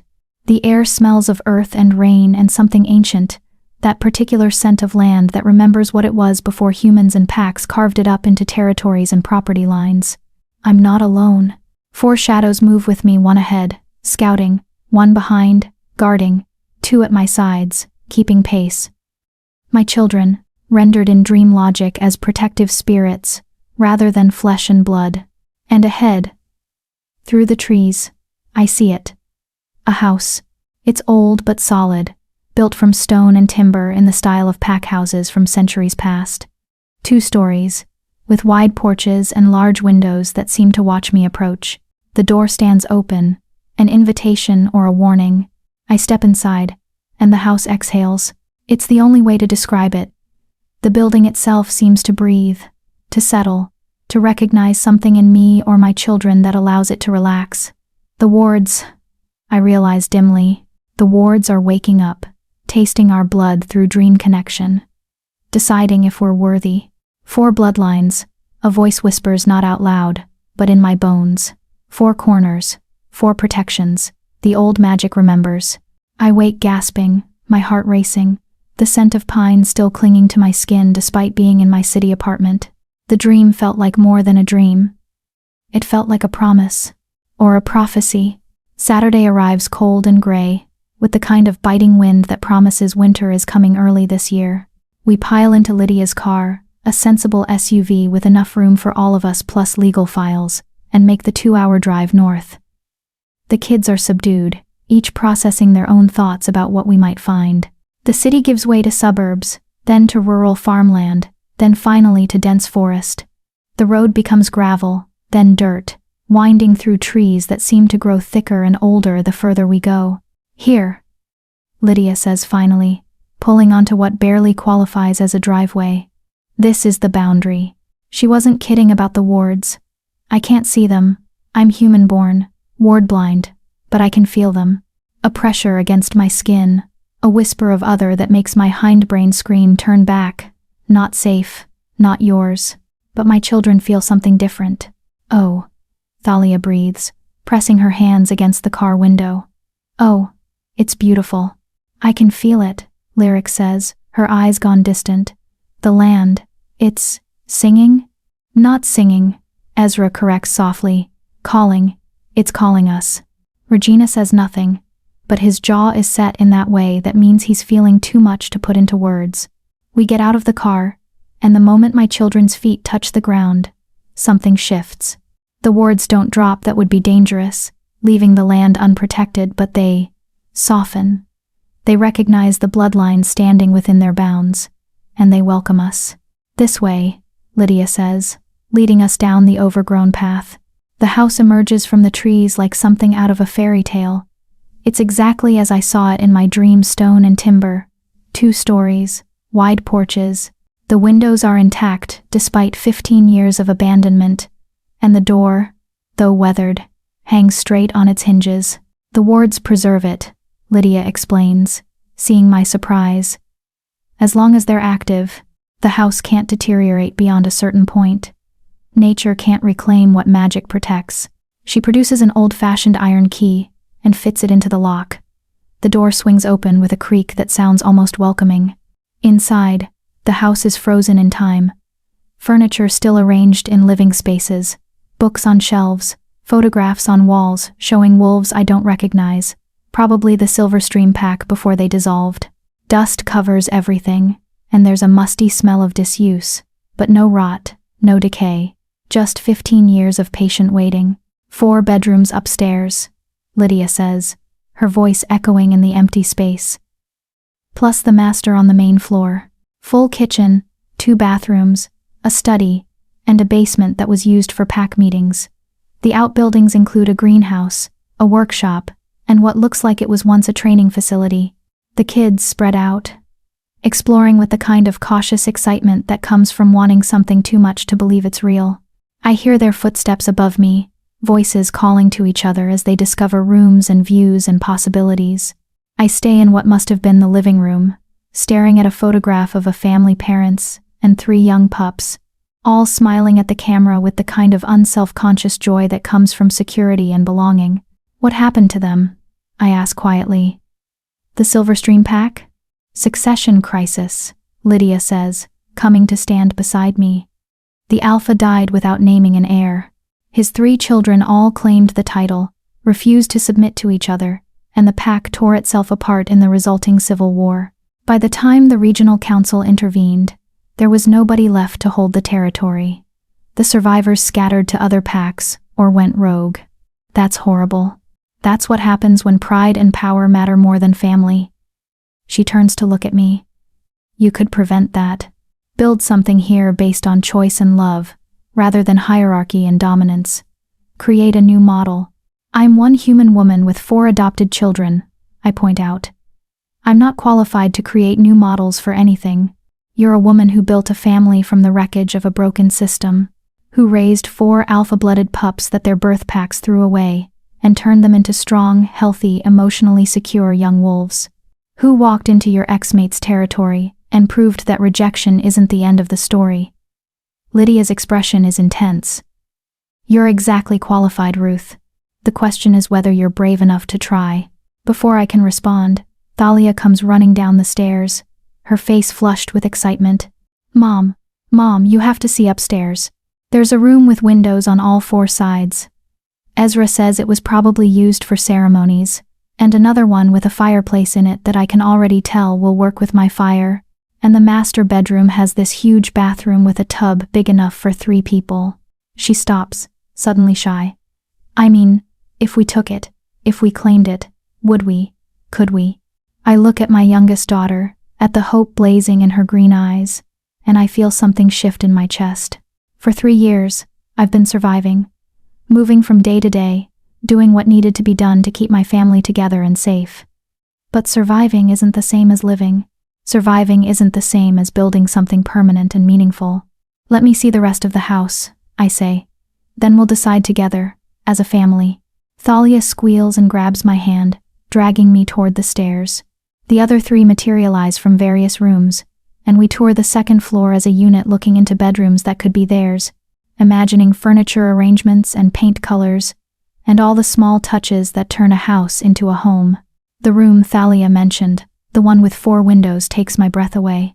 It's circular, built into what must be a tower I didn't notice from the outside. Each window faces a different cardinal direction: north, south, east, west. The floor is inlaid with a pattern I recognize from my research on ancient bloodline magic, a compass rose surrounded by symbols representing the elements. This is the ward chamber, Lydia says softly, appearing behind us, where the 4 bloodlines would gather to reinforce the protections. It hasn't been used in 15 years. The wards are running on residual power at this point. They'll fail within the next 5 years without renewal. How do we renew them? Regina asks. Each of you stands at a window corresponding to your bloodline's traditional direction: north for nightshade, strength and shadow; east for goldcrest, new beginnings and sun; south for emberfell, fire and transformation; west for moonborn wisdom and the tide of change. She gestures to the compass rose. Then you channel power through your connection to the land.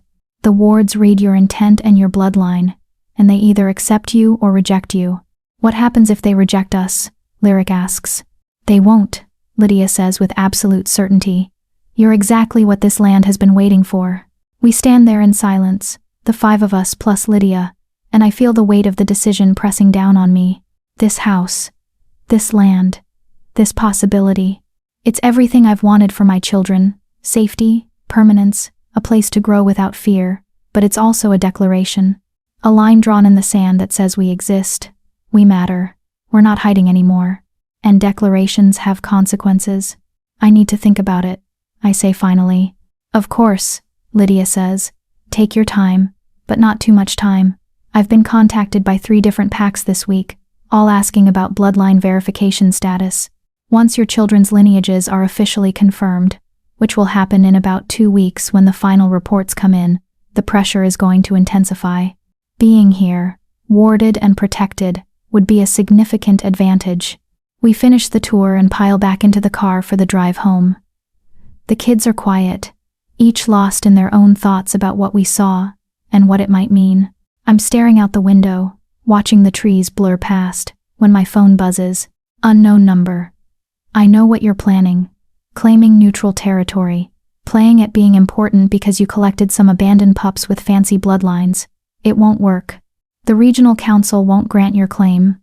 I'll make sure of it. DS. My hands clench around the phone. Mom? Ezra's voice is concerned. What's wrong? I show him the message. Watch his silver eyes narrow as he reads it. How does he know? Lyric demands, reading over her brother's shoulder. Someone's feeding him information, Regina says grimly. Someone who knew we were looking at territories. Or he's just guessing, I say, though I don't believe it, trying to rattle us with vague threats. It's working, Thalia says quietly. She's right. My heart is racing, my mind spiraling through worst-case scenarios. What if Damien really can block our territorial claim? What if he has enough influence on the regional council to destroy this chance before we even try? What if I've given my children hope for something I can't actually deliver? Stop, Lydia says sharply from the driver's seat. Whatever you're thinking, stop. Damien Silverpaw is an alpha of a mid-sized pack with moderate regional influence. He's not all-powerful, and he's definitely not more powerful than 4 confirmed ancient bloodlines. He's scared, Ruth. That message is proof of it. Scared people lash out, make threats they can't back up, try to intimidate their opponents into surrendering before the fight even starts. So, what do? I ask. We call his bluff. We file the territorial claim. We activate those wards with your children's blood, and we dare him to try to take it away. She glances at me in the rearview mirror. Unless you're planning to let him intimidate you into giving up before you even try? No, I say, and I'm surprised by how firm my voice sounds. No, I'm done letting him dictate my choices. Good, Lydia smiles. Then let's go to war. That night, after the kids are in bed, I sit on my couch with my laptop and start researching everything I can find about territorial claims, ancient bloodline rights, and the political structure of the regional council. It's dense, boring material, legal documents and historical precedents and procedural requirements, but somewhere in all that bureaucratic language is the key to protecting my family. I'm 3 hours deep into a document about ward activation protocols when my phone rings. Rebecca. I consider not answering. Our last conversation at the ceremony was surprisingly genuine, but that doesn't mean we're friends. Doesn't mean I trust her, but curiosity wins out. Rebecca. I answer cautiously. Ruth. She sounds strained, stressed. I need to talk to you. In person. It's important. I don't think that's a good idea. Please. The word comes out almost desperate. It's about Damien. About what he's planning. You need to know. Every instinct I have screams this is a trap. A way to get me vulnerable, to gather information, to set me up for whatever Damien has planned. But there's something in Rebecca's voice, genuine fear, genuine urgency that makes me hesitate. Not alone, I say finally, and not on Packlands, public place, during daylight, and I bring backup. Yes, fine, whatever you need. She takes a shaky breath. Tomorrow. That coffee shop on 5th Street, noon? I'll be there. She hangs up, and I'm left staring at my phone, wondering what the hell I just agreed to. And more importantly, wondering what Damien is planning that would make his own mate feel the need to warn me.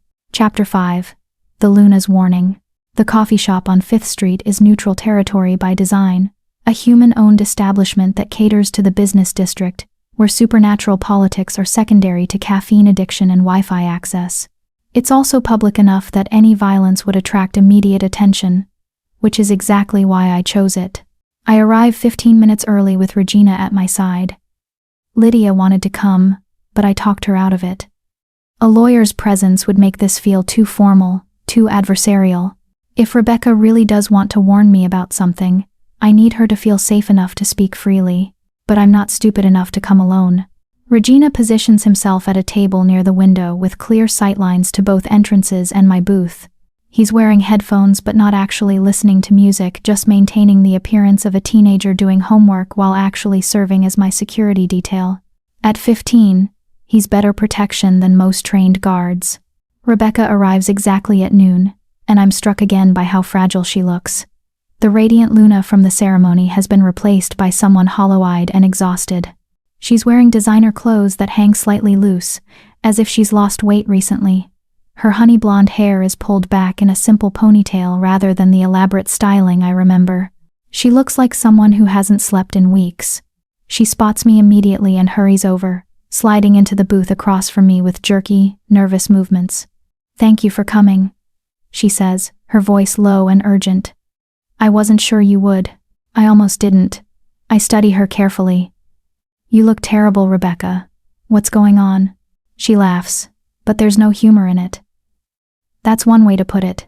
She glances around, checking for eavesdroppers, then leans forward. Damien is planning to challenge your territorial claim. He's already filed a formal objection with the regional council. My stomach drops. On what grounds? Multiple. First, that you're human-born and therefore not qualified to hold bloodline territory.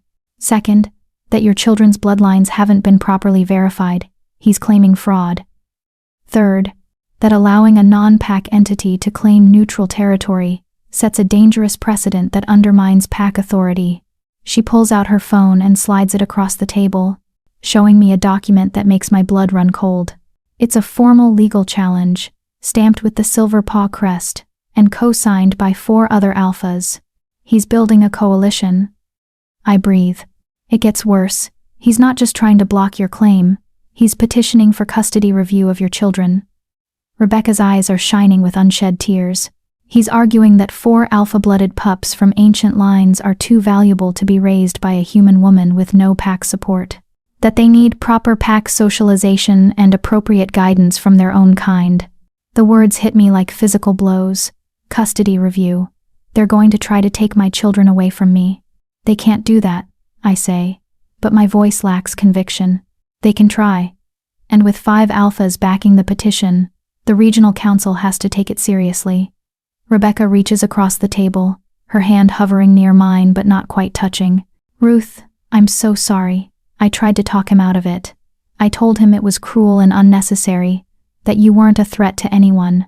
But he's obsessed. He sees your children's bloodlines as a personal insult, as if you found something valuable just to spite him. Why are you telling me this? I ask bluntly. You're his mate. You're Luna of his pack. Why risk his anger to warn me? Rebecca pulls her hand back, wrapping her arms around herself. Because I'm not blind to what he is anymore. What he's always been, but I was too desperate for security to see clearly. She takes a shaky breath. The pregnancy I told you about, the 5th pup. I lost it. Miscarriage at 8 weeks. Rebecca, I'm so sorry. Don't. I'm not looking for sympathy. Her voice hardens. Do you know what Damien said when I told him? Not, are you okay, or we'll try again, or anything remotely compassionate. He said, well, 4 heirs is sufficient anyway. No need to risk complications with another pregnancy. She meets my eyes, and the pain there is raw and terrible. I realized in that moment that he doesn't love me. He loves what I can produce. And the moment I'm not useful in that capacity anymore, I'll be just as disposable as you were. The coffee shop suddenly feels too warm, too close. I want to tell her she's wrong, that Damien isn't that calculating. But I can't, because I know exactly what she's describing, that moment when you realize the person you love sees you as a function rather than a person. So, you're warning me out of solidarity? I ask. I'm warning you because what he's planning is wrong. Those children chose you. You chose them. That matters more than blood or pack or any of the political bullshit that alphas use to justify their power plays. She glances toward Regina, who's watching us with barely concealed suspicion. And because I've seen the way your son looks at you, the way all of them look at you, that's real family, Ruth. That's love. And I won't be part of destroying it, even if it costs me everything. It might. I warn her. If Damien finds out you warned me, he won't. I'm very good at playing the devoted Luna when necessary. She straightens her shoulders, and I see a flash of steel beneath the fragile exterior. I'm not asking you to like me or trust me. I'm just giving you information so you can protect your family. Do with it what you will. She starts to slide out of the booth, but I stop her with a question. What will you do? If he's really that cold, that calculating, why stay? Rebecca's smile is sad and knowing. Because I have 4 pups who need their mother. Because leaving would mean giving up Luna status, and probably all access to my children. Because the mate bond, even without love, is still a chain that's incredibly difficult to break. She pauses. And because, unlike you, I'm not brave enough to walk away from security, even when that security is an illusion. She leaves before I can respond, disappearing into the lunch crowd with the practiced invisibility of someone who's learned to make themselves small. I sit in the booth for a long moment, processing everything she just told me. Then I pull out my phone and call Lydia. "We have a problem," I say when she answers. "A big one." 3 hours later, we're back in Lydia's conference room, me, Regina, and Lydia herself, who's been making phone calls and pulling legal documents at a pace that makes my head spin. "Okay," she says, spreading papers across the table like battle plans. "Here's what we're dealing with. Damien's challenge is legally sound, which is frustrating but not insurmountable. He's found legitimate procedural grounds to question the claim. Can we fight it?" Regina asks. "We can, but it's going to take time, probably 3 to 6 months, for the regional council to review all the evidence and testimony. And during that review period," she grimaces, "the custody petition is the real threat. It's not going through normal family court because supernatural children fall under PAC law jurisdiction. That means the regional council will appoint a review committee to assess whether Ruth is a suitable guardian for alpha-blooded pups." "That's insane," I say. "I've been raising them for 3 years. They're healthy, happy, well-adjusted. None of which matters if the committee decides that PAC socialization supersedes individual well-being." Lydia's expression is grim. "PAC law was written by alphas for alphas. It prioritizes bloodline preservation and proper hierarchical training over things like emotional bonds or chosen family. If they decide your children need traditional PAC structure, they can remove them from your custody and place them with appropriate PAC families." The room spins. I grip the edge of the table, fighting the wave of nausea that threatens to overwhelm me. "They'd split us up," Regina says, his voice hollow. 4 different bloodlines means 4 different PACs. They'd separate us." "Most likely, yes," Lydia confirms. "Unless we can prove that splitting you would cause irreparable harm, and that Ruth's guardianship is not just adequate but superior to what any PAC could provide." "How do we prove that?" I ask desperately. "We build an ironclad case. Character witnesses, medical records showing your children's health and development under your care, psychological evaluations demonstrating strong family bonds, expert testimony about the value of chosen family versus biological imperative." She starts making notes on her tablet. "We also go on the offensive. If Damien wants to question your fitness as a guardian, we question the PAC system's fitness as a child-rearing model. We bring up the statistics on alpha pups abandoned by their birth PACs, and trust me, those numbers are not flattering. We argue that the system that discarded these children has no moral authority to reclaim them now that they're valuable. That's going to make us very unpopular with the PAC establishment." Regina points out. "Good, let them be defensive for once." Lydia's smile is sharp. "But here's the thing, we need to move fast. The custody review can be initiated immediately, which means they could start the evaluation process within weeks. We need to claim that territory and activate those wards before they have a chance to physically separate you. Once you're established on protected land with active bloodline wards, removing your children becomes infinitely more complicated legally." "So we're racing the clock," I say. "Exactly, and we're probably going to lose if we play by their timeline." She looks at me intently. "Which is why I'm suggesting we accelerate everything. File the territorial claim tomorrow, complete the ward activation this weekend, force the regional council to deal with an established fact rather than a pending application." "Is that legal?" I ask.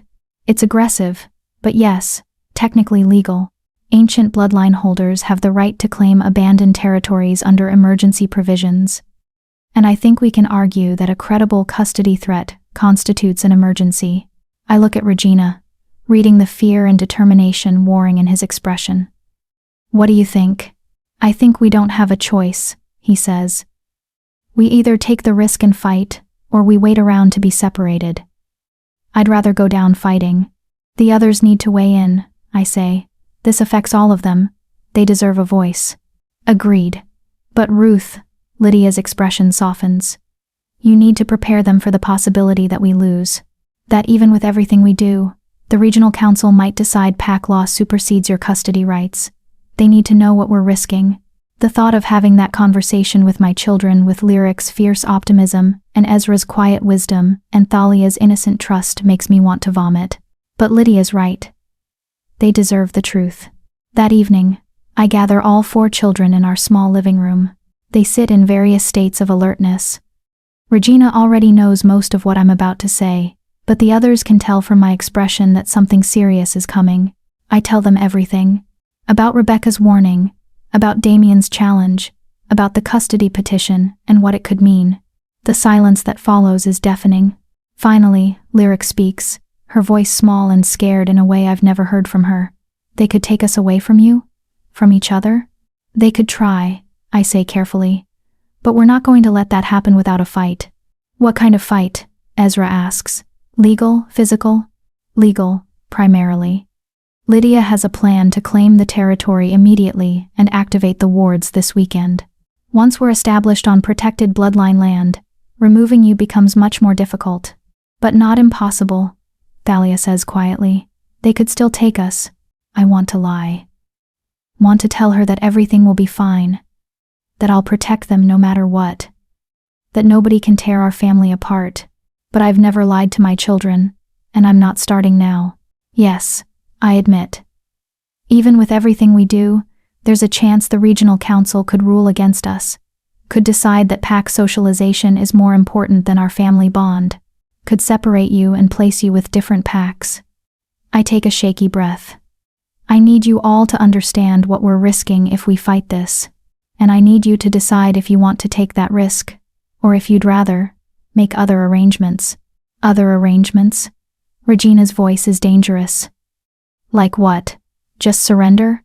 Let them split us up without even trying? Like being proactive. Some packs have already reached out, offering to take all of you together. It wouldn't be with me, but you'd stay together. No. The word comes from all 4 of them simultaneously, overlapping and emphatic. Mom, no, Lyric says, her amber eyes blazing. We're not leaving you. We're not going to some pack that only wants us because of our bloodlines. We're fighting. Even if we lose? I ask. Even if fighting makes things worse? Even then, Ezra says firmly. Because at least we'll lose together. Having tried. That's better than giving up and wondering what might have been. Thalia climbs into my lap. She's getting too big for it, really. But she curls up against me like she used to when she first came to live with us at 6 years old, small and scared, and convinced she'd set me on fire in her sleep. You saved us, she says quietly. All of us. When nobody else wanted us, when our own packs threw us away, you took us in and made us a family. We're not abandoning you just because someone says we should. I hold her close, tears streaming down my face, and feel the other 3 pile in Regina wrapping his long arms around us from behind, Lyric pressing against my side, Ezra taking my hand and squeezing tight. This is what Damien will never understand. This is what the pack system, with all its emphasis on blood and hierarchy and proper socialization, completely misses. Family isn't about who bore you, or what bloodline you carry. It's about who shows up, who stays, who fights for you even when the world says you're not worth fighting for. Okay, I say when I can speak again. Okay. Then we claim the territory, we activate the wards, and we show the regional council exactly what kind of family we are. When? Regina asks. This weekend. Lydia's filing the claim tomorrow morning, and we'll do the ward activation Saturday night. I pull back to look at each of them. This is going to change everything. Once we do this, there's no going back to hiding. We'll be visible, established, a target for anyone who wants to challenge us. Good, Lyric says fiercely. I'm tired of hiding. Then we're doing this, I say. All of us together. All of us together. They echo back. Friday passes in a blur of preparation. Lydia files the territorial claim under emergency provisions, citing credible threat to family unity. The regional council's response is immediate and bureaucratic. They've received the claim. It's under review. A decision will be rendered within 30 days. 30 days. An eternity and no time at all. Damien's response is even faster. My phone buzzes at 3 p.m. with a message that makes my blood boil. Damien, you're making a mistake. Those children deserve better than a delusional human playing at being a mother. Withdraw the claim and I'll recommend they be placed together. Keep fighting, and I'll make sure they're separated. and you never see them again. I show the message to Lydia, who photographs it immediately. Evidence of coercion and threats, she says with satisfaction. Keep them coming, Damien. Every message makes our case stronger.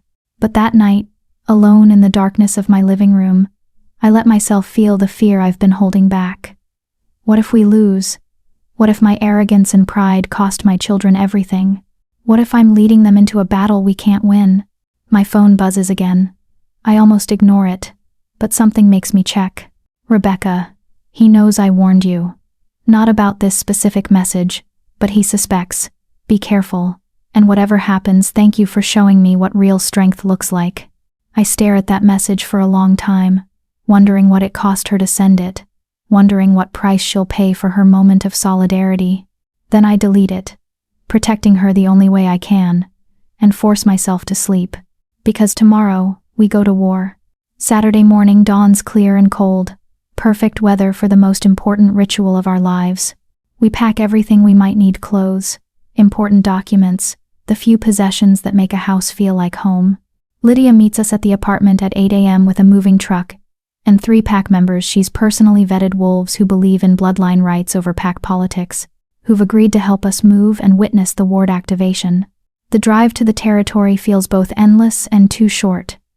My children are silent, each processing what's about to happen in their own way. Regina stares out the window with the intense focus of someone preparing for battle. Lyric fidgets constantly, channeling nervous energy into movement. Ezra has his eyes closed, possibly meditating or possibly just withdrawing into himself the way he does when overwhelmed. Thalia holds my hand, her palm fever-warm, and doesn't let go. We arrive at the property as noon approaches. The wards recognize us this time, welcoming rather than warning, and I feel something settle in my chest. We're home. The next several hours are controlled chaos, unloading boxes, claiming bedrooms, doing the basic cleaning necessary to make the house livable. Lydia's pack members help without question, respecting our family's space while still providing the physical labor we need. By 6 p.m., as the sun starts its descent, we're as ready as we're going to be. The ward activation should happen at sunset, Lydia says, gathering us in the tower room. That's when the boundary between day and night is thinnest, when old magic is most receptive. Each of you will stand at your designated window: Regina north, Lyric east, Thalia south, Ezra west. Ruth, you'll stand in the center of the compass rose. What do? I ask. I don't have a bloodline to offer. You offer intention, purpose, the reason these wards should wake. She meets my eyes. You're the heart of this family, Ruth. Your children are the cardinal points, but you're what holds them together. The wards will recognize that. I'm not convinced, but there's no time to argue. The sun is already touching the horizon, painting the sky in shades of gold and crimson. My children take their positions at the windows, Regina facing north, his dark eyes serious and focused, Lyric facing east, practically vibrating with anticipation, Thalia facing south, her small hands already starting to glow with inner fire, Ezra facing west, his silver eyes reflecting the dying light. I stand in the center of the compass rose, my heart pounding so hard I'm sure everyone can hear it. Now, Lydia says softly, call your power, let it flow through you, through the land, through each other, and speak your intention. Tell the wards why they should wake. For a moment, nothing happens. We're just 5 people standing in an empty room, playing at magic we don't fully understand. Then, Regina speaks. I am Nightshade. His voice resonates with power far beyond his 15 years. Shadow and strength. I claim this land for my family. I am Goldcrest, Lyric adds, her voice bright and fierce. Sun and new beginnings. I claim this land for my family. I am Emberfell, Thalia says, flames dancing along her arms now. Fire and transformation. I claim this land for my family. I am Moonborn, Ezra finishes, his eyes glowing silver. Wisdom and the changing tide. I claim this land for my family. They all turn to look at me expectantly, waiting for me to complete the ritual, but I have no bloodline to claim, no ancient power to call. I'm just a human woman who refused to accept that rejection was the end of her story. I close my eyes and speak from the heart. I am nothing and nobody, no bloodline, No pack, no wolf to mark my place in your hierarchy. I open my eyes, meeting the gaze of each of my children in turn. But I am theirs, and they are mine, by choice, not fate, by love, not obligation. And if that's not enough for your ancient magic, then we'll find another way, because I'm not losing them. Not to pack politics, not to Damien's revenge, not to a system that values blood over bond. The silence that follows feels eternal. Then the wards wake. It's not gentle, it's not quiet. The compass rose beneath my feet, blazes to life, light pouring up through the inlaid symbols. My children's eyes glow, Regina's black as midnight, Lyric's gold as dawn, Thalia's red as flame, Ezra's silver as moonlight. Power flows between them, through them, connecting at the point where I stand. And the house, the land itself, exhales in recognition. 4 bloodlines, the old magic whispers, 4 corners, and at the center, the heart that chose them. Unprecedented, imperfect, accepted. The light fades slowly, leaving us all gasping and slightly singed but undeniably changed. Did it work? Lyric asks breathlessly. Lydia, who'd been watching from the doorway, is staring at us with something like awe. Look out the windows, she says hoarsely. We do, and gasp in unison. The wards are visible now, not just to wolves, but to everyone. Lines of light connecting trees, weaving through the forest, creating a protective web around the entire 300 acres. They pulse in rhythm with our heartbeats, 4 colors intertwining: black, gold, red, silver. You did it, Lydia says. You activated ancient bloodline wards without being pack, without being traditional, without being anything the system said you needed to be. She smiles, and there are tears on her cheeks. You just rewrote the rules. I look at my children, my family, my pack, my everything, and feel something that might be hope. We claimed our ground. We activated our protections. And we proved that family, real family, can create magic that hierarchies and bloodlines alone never could. Now we just have to defend it. Chapter 6. The first week in our new home passes in a strange state of suspension, waiting for the other shoe to drop, for Damien's next move, for the regional council to respond to our accelerated claim. But nothing happens. The silence is almost worse than an attack would be. We settle into routines because routines are what keep us grounded. Regina takes responsibility for perimeter checks, walking the ward lines twice daily to ensure they're holding strong. Lyric claims the greenhouse and starts planning a garden, channeling her nervous energy into something productive. Ezra converts the study into a makeshift library, organizing the books left behind by the Silverstream pack and adding our own collection. Thalia discovers that the fireplace in her room responds to her emotions, burning brighter when she's happy, and banking to embers when she's sad. I try to make the house feel like home. Cook meals in the oversized kitchen, hang curtains, create spaces that belong to us rather than to the ghosts of the pack that lived here before. But underneath the domesticity, we're all waiting. On day 8, the hammer falls. I'm making lunch when Lydia calls, her voice tight with barely controlled fury. They've scheduled the custody hearing, she says without preamble. 3 weeks from today.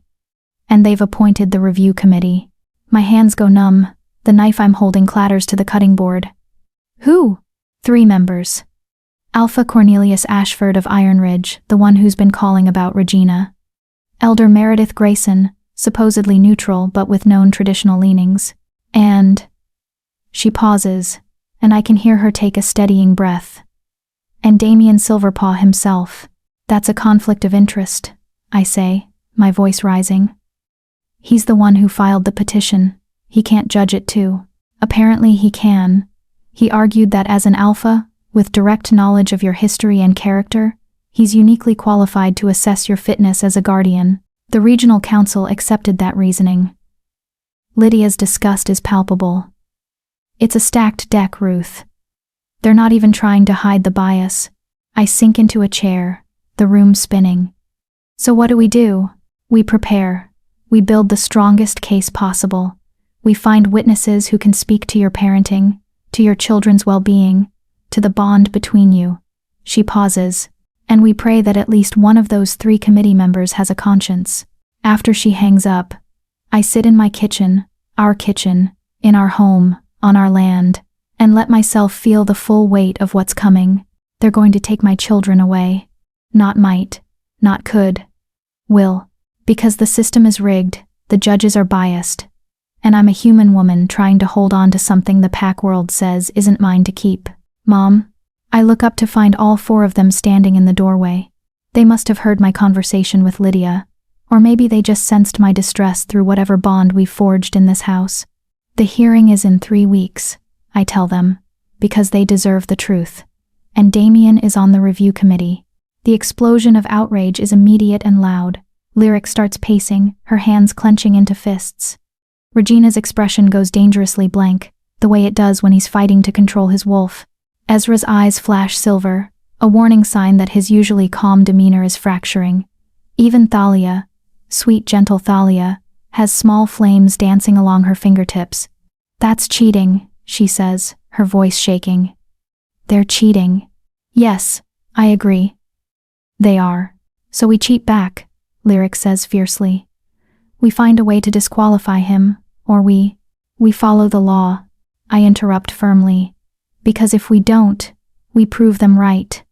We prove that we can't be trusted, that we're just as willing to break rules when it suits us. Even if following the law means losing? Regina asks quietly. I want to lie. Want to tell him that justice will prevail, that doing the right thing always works out, that the world is fair to those who play by the rules. But he's too old for fairy tales, and I'm too tired to pretend. Even then, I say, because our integrity is the only thing they can't take from us. The next 2 weeks are a gauntlet of preparation. Lydia brings in a parade of expert witnesses, a child psychologist who interviews each of my children separately and declares them some of the healthiest, most well-adjusted young wolves she's seen in decades. A bloodline historian who testifies to the rarity and value of their genetic heritage. A former regional council member who argues passionately that chosen families deserve the same legal protections as biological ones. We gather character witnesses, my landlady from our old apartment, who talks about how the kids were always polite and helpful. The owner of the bookstore below our old place, who describes how Ezra would spend hours reading and always put the books back exactly where they belonged. A teacher from the online academy the kids attend, who praises their academic performance and their obvious respect for education. We compile medical records, showing no history of abuse or neglect. Financial records proving I can support them. Documentation of every achievement, every milestone, every moment of ordinary domestic life that proves we're a real family. But through it all, I can see the doubt creeping into my children's eyes. They're starting to understand what I've known all along, that sometimes, no amount of evidence matters when the people judging you have already made up their minds. On the night before the hearing, I can't sleep. I find myself in the tower room at 2 a.m., staring out at the ward lights pulsing through the darkness. They're beautiful, and these protections we built together. They should be enough to keep us safe, but wards protect against external threats, not legal ones. They can't stop a piece of paper that says my children don't belong to me. Can't sleep either? I turn to find Regina standing in the doorway, wearing sleep pants and a worried expression. Just thinking, I say. He comes to stand beside me, tall enough now that I have to look up slightly to meet his eyes. When did he get so tall? When did he stop being the angry 8-year-old I pulled from that orphanage and become this young man on the verge of his full power? We're going to lose, aren't we? He asks quietly. I could lie. Should lie, probably. Give him hope to carry into tomorrow's hearing. But Regina deserves the truth. I don't know, I admit. Lydia thinks we have a fighting chance. She says our case is strong, our evidence is compelling, and that even a biased committee will have trouble dismissing everything we've presented. I take a breath. But yes, we might lose. Damien has power and influence and the entire weight of pack tradition backing him, and I'm just the woman who saved 4 discarded pups and gave them a reason to believe they were worth saving. Regina finishes. Just the mother who fought the entire pack system to keep us together. Just the human who activated ancient bloodline wards through sheer force of will and love. That might not be enough. It's everything. He turns to face me fully. Mom, I need you to understand something. Even if we lose tomorrow, even if they separate us and place us with different packs and we never see each other again, what you gave us can't be taken away. You taught us that we're not broken. That being different doesn't mean being wrong. That family is a choice, not an obligation." His voice cracks slightly. "If they split us up, I'll survive it. Because you taught me how to survive. And someday, when I'm old enough and strong enough, I'll come find my siblings again, and we'll rebuild what they tried to destroy." I pull him into a fierce hug. This boy who's become a man too fast because the world demanded it. "I love you," I whisper. "All of you. So much it scares me sometimes." "We love you too," he says. "And that's not going to change, no matter what happens tomorrow." We stand together in the tower room, mother and son, drawing strength from each other as the wards pulse around us like a heartbeat. When dawn finally comes, I'm as ready as I'll ever be. The regional council building is imposing by design, all marble columns and soaring ceilings, built to remind visitors of their own insignificance in the face of bureaucratic power. We arrive an hour early because Lydia insisted, dressed in formal clothes that feel like armor. I'm wearing a conservative navy suit that I can't really afford but bought anyway because first impressions matter.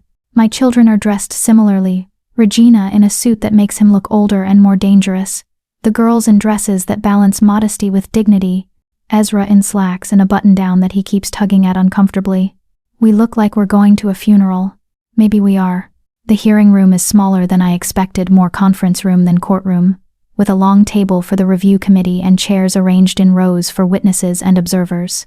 There's no judge's bench, no witness stand, just functional furniture and fluorescent lighting that makes everything look slightly jaundiced. Damien is already there when we arrive, sitting at the committee table and looking annoyingly comfortable.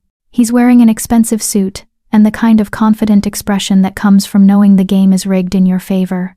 When his eyes land on me, something cold and triumphant flickers across his face. He thinks he's already won.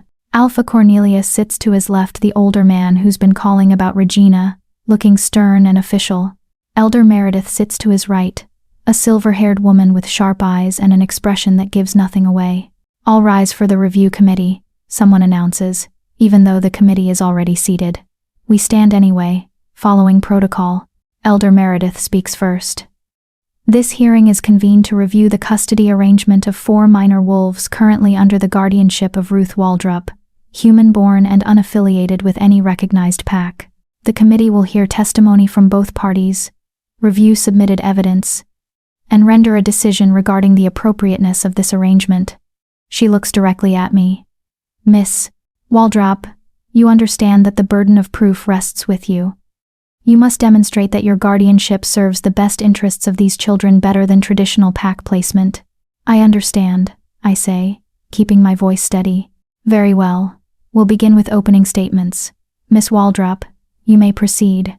I stand, my hands shaking slightly, and face the 3 people who hold my family's fate in their hands. 3 years ago, I was rejected by my mate and cast out of my pack because my body couldn't give him what he wanted. I was told I was worthless, broken, a genetic dead end. I believed it for a while. Believed that without the ability to bear children, I had no purpose, no value. I take a breath. Then I met Regina, an 8-year-old boy with more rage than his small body could contain, abandoned by the Nightshade pack for being too aggressive. They'd left him in a human orphanage with no explanation, no support, no acknowledgement that he ever existed. I glance at my son, who's sitting perfectly still, his face carefully neutral. I wasn't looking to become a mother. I was just volunteering, trying to find a purpose in the wreckage of my old life. But Regina looked at me with these eyes that held so much pain and anger and desperate, terrified hope, and I couldn't walk away. So I took him home. I learned everything I could about alpha pups and pack dynamics, and how to help a traumatized child feel safe again. I made mistakes. God, I made so many mistakes. But I showed up every day. I didn't give up on him, even when he gave me every reason to. "Miss Waldrop," Elder Meredith interrupts.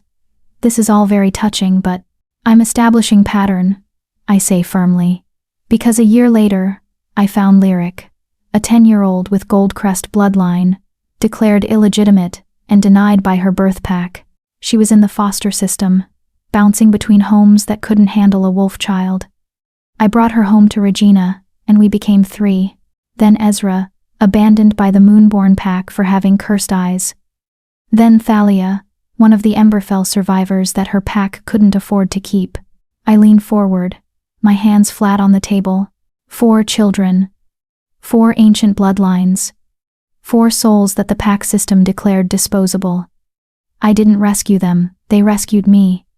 They gave me a family when I thought I'd never have one. They gave me purpose when I thought I was worthless. And together, we built something that your laws say shouldn't exist but that works better than most traditional pack structures. Are you finished?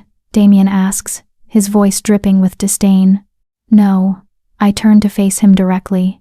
You filed this petition, claiming my children need proper pack socialization and appropriate guidance. But you're the same man who rejected me for being barren, who publicly humiliated me to justify his own cruelty, who invited me to your pup ceremony specifically to mock my pain.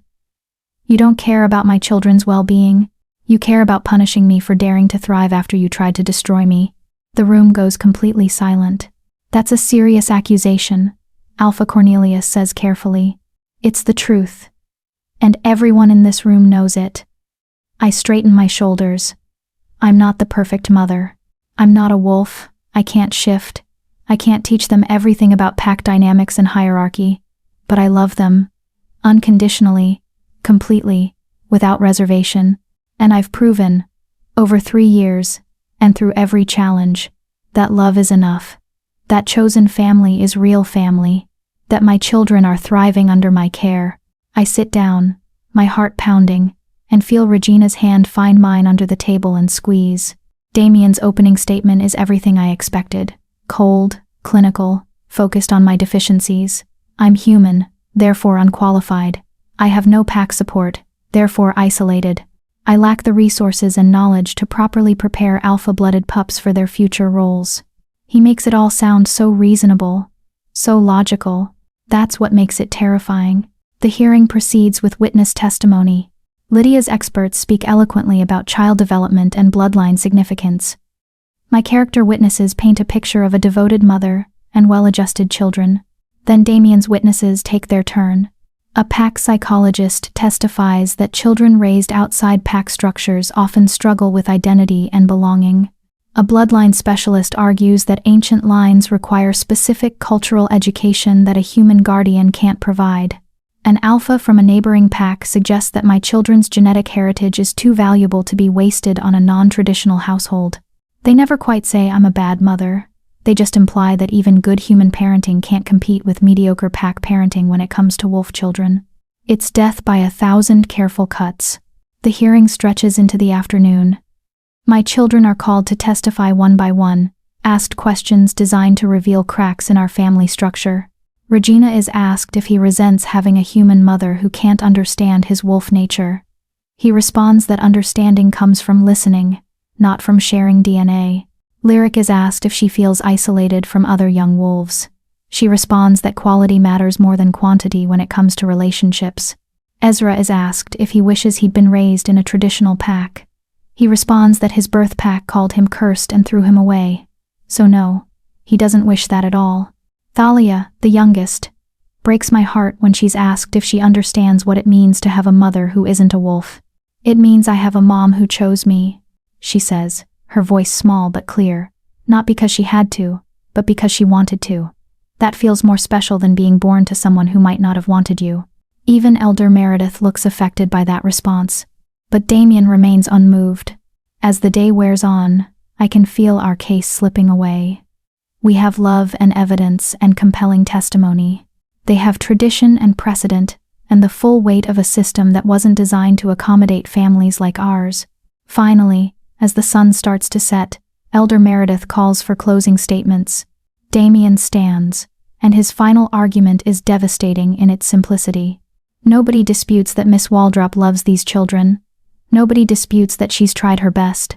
But love and effort aren't sufficient when we're talking about 4 of the most significant bloodlines in our species' history. These children represent genetic legacies that predate modern pack structures by millennia. They carry the potential to revitalize lines we thought were lost. That potential is too important to be left in the hands of someone who, through no fault of her own, simply cannot provide what they need to reach their full potential. He looks at my children with something that might be genuine sympathy. They deserve pack families who can teach them their heritage, alpha mentors who can guide their development, connections to their ancestral lines that will help them understand who they are and what they're meant to become. Miss Waldrop gave them stability when they had none, and for that, she should be commended. But now it's time to ensure they receive the specialized care their unique situations require. He sits down, and I know with horrible certainty that he's won, because he made it sound so reasonable, so caring, so much about the children's needs rather than his revenge. It's my turn now. My last chance to save my family. I stand on shaking legs and face the committee. Everything Alpha Damien said is true. I begin, and I see confusion flicker across Lydia's face. My children do deserve connections to their heritage. They do need alpha mentors and pack guidance. They absolutely should understand their bloodlines and what they mean. I pause, gathering my courage. But here's what he didn't say.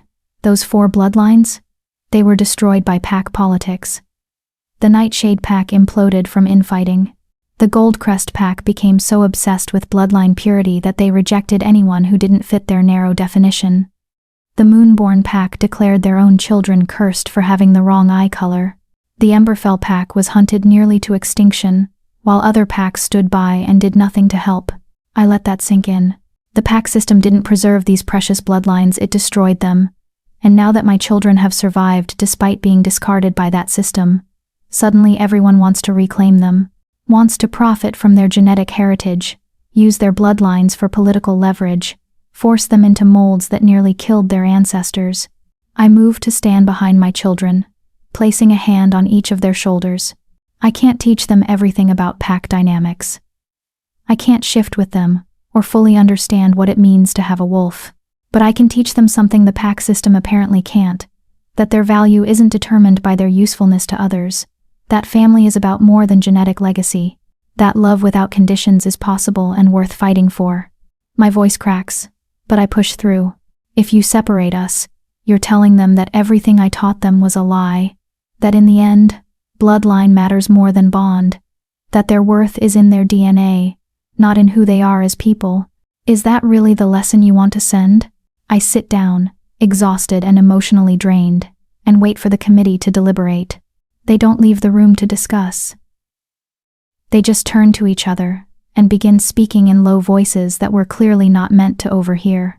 5 minutes pass, 10, 15. Finally, Elder Meredith clears her throat. The committee has reached a decision, she says. However, given the complexity of this case and the precedent-setting nature of any ruling, we require additional time to formalize our findings and prepare supporting documentation. We will reconvene in 2 weeks to deliver our final ruling. 2 more weeks of waiting. 2 more weeks of uncertainty. 2 more weeks of holding on to something we might lose. This hearing is adjourned. We file out of the building in silence, too exhausted and wrung out to speak. Lydia tries to offer some encouraging words about how the delay might mean they're taking our arguments seriously, but nobody has the energy to respond. We're halfway to the parking lot when Damien catches up with us.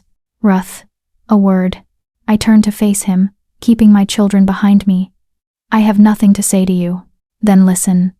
He glances at the kids, then back to me. Withdraw your claim to the territory. Drop your challenge to the custody petition. Let them be placed with appropriate packs, and I'll make sure they're placed together. You can have visitation rights, supervised access. They won't lose you completely, but they'll lose each other, I say, because we both know placed together means in one pack under one alpha's authority, with their bloodlines controlled and their futures dictated by politics. They'll have structure, training, opportunities you can't provide. They'll have a cage. I step closer to him, my voice dropping to something dangerous. You lost, Damien. You rejected me, cast me out, tried to erase me, and I survived. I thrived. I built something beautiful from the ruins you left me in. That's what you can't forgive. Not my humanity or my inability to give you heirs. Just the fact that I proved you didn't break me. His jaw clenches. You're going to lose this hearing. Maybe. But even if I do, Even if you take my children away from me, you still lose. Because they'll know I fought for them. They'll know I chose them over and over again. And someday, when they're old enough to make their own choices, they'll remember who loved them unconditionally, and who saw them as resources to be controlled. I turn away from him, gathering my children, and walk toward our car. Behind us, I hear Damien say, "You'll regret this." "No," I say without looking back. The only thing I've ever regretted is wasting 2 years loving someone who was never worthy of it. We drive home in silence, the weight of the day pressing down on all of us. 2 more weeks. 2 more weeks until we find out if love really is enough, or if the pack system finally destroys what it tried to kill 3 years ago. Chapter 7. The Long Wait, and the Unexpected Ally. The 2 weeks following the hearing stretch like years. We exist in a state of suspended animation, going through the motions of daily life while waiting for the axe to fall.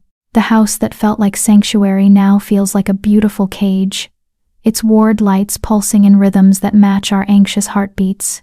I catch my children looking at each other with expressions that break my heart, memorizing faces, cataloging mannerisms, storing up memories against the possibility that they'll soon be all they have left of each other. Thalia stops sleeping in her own room.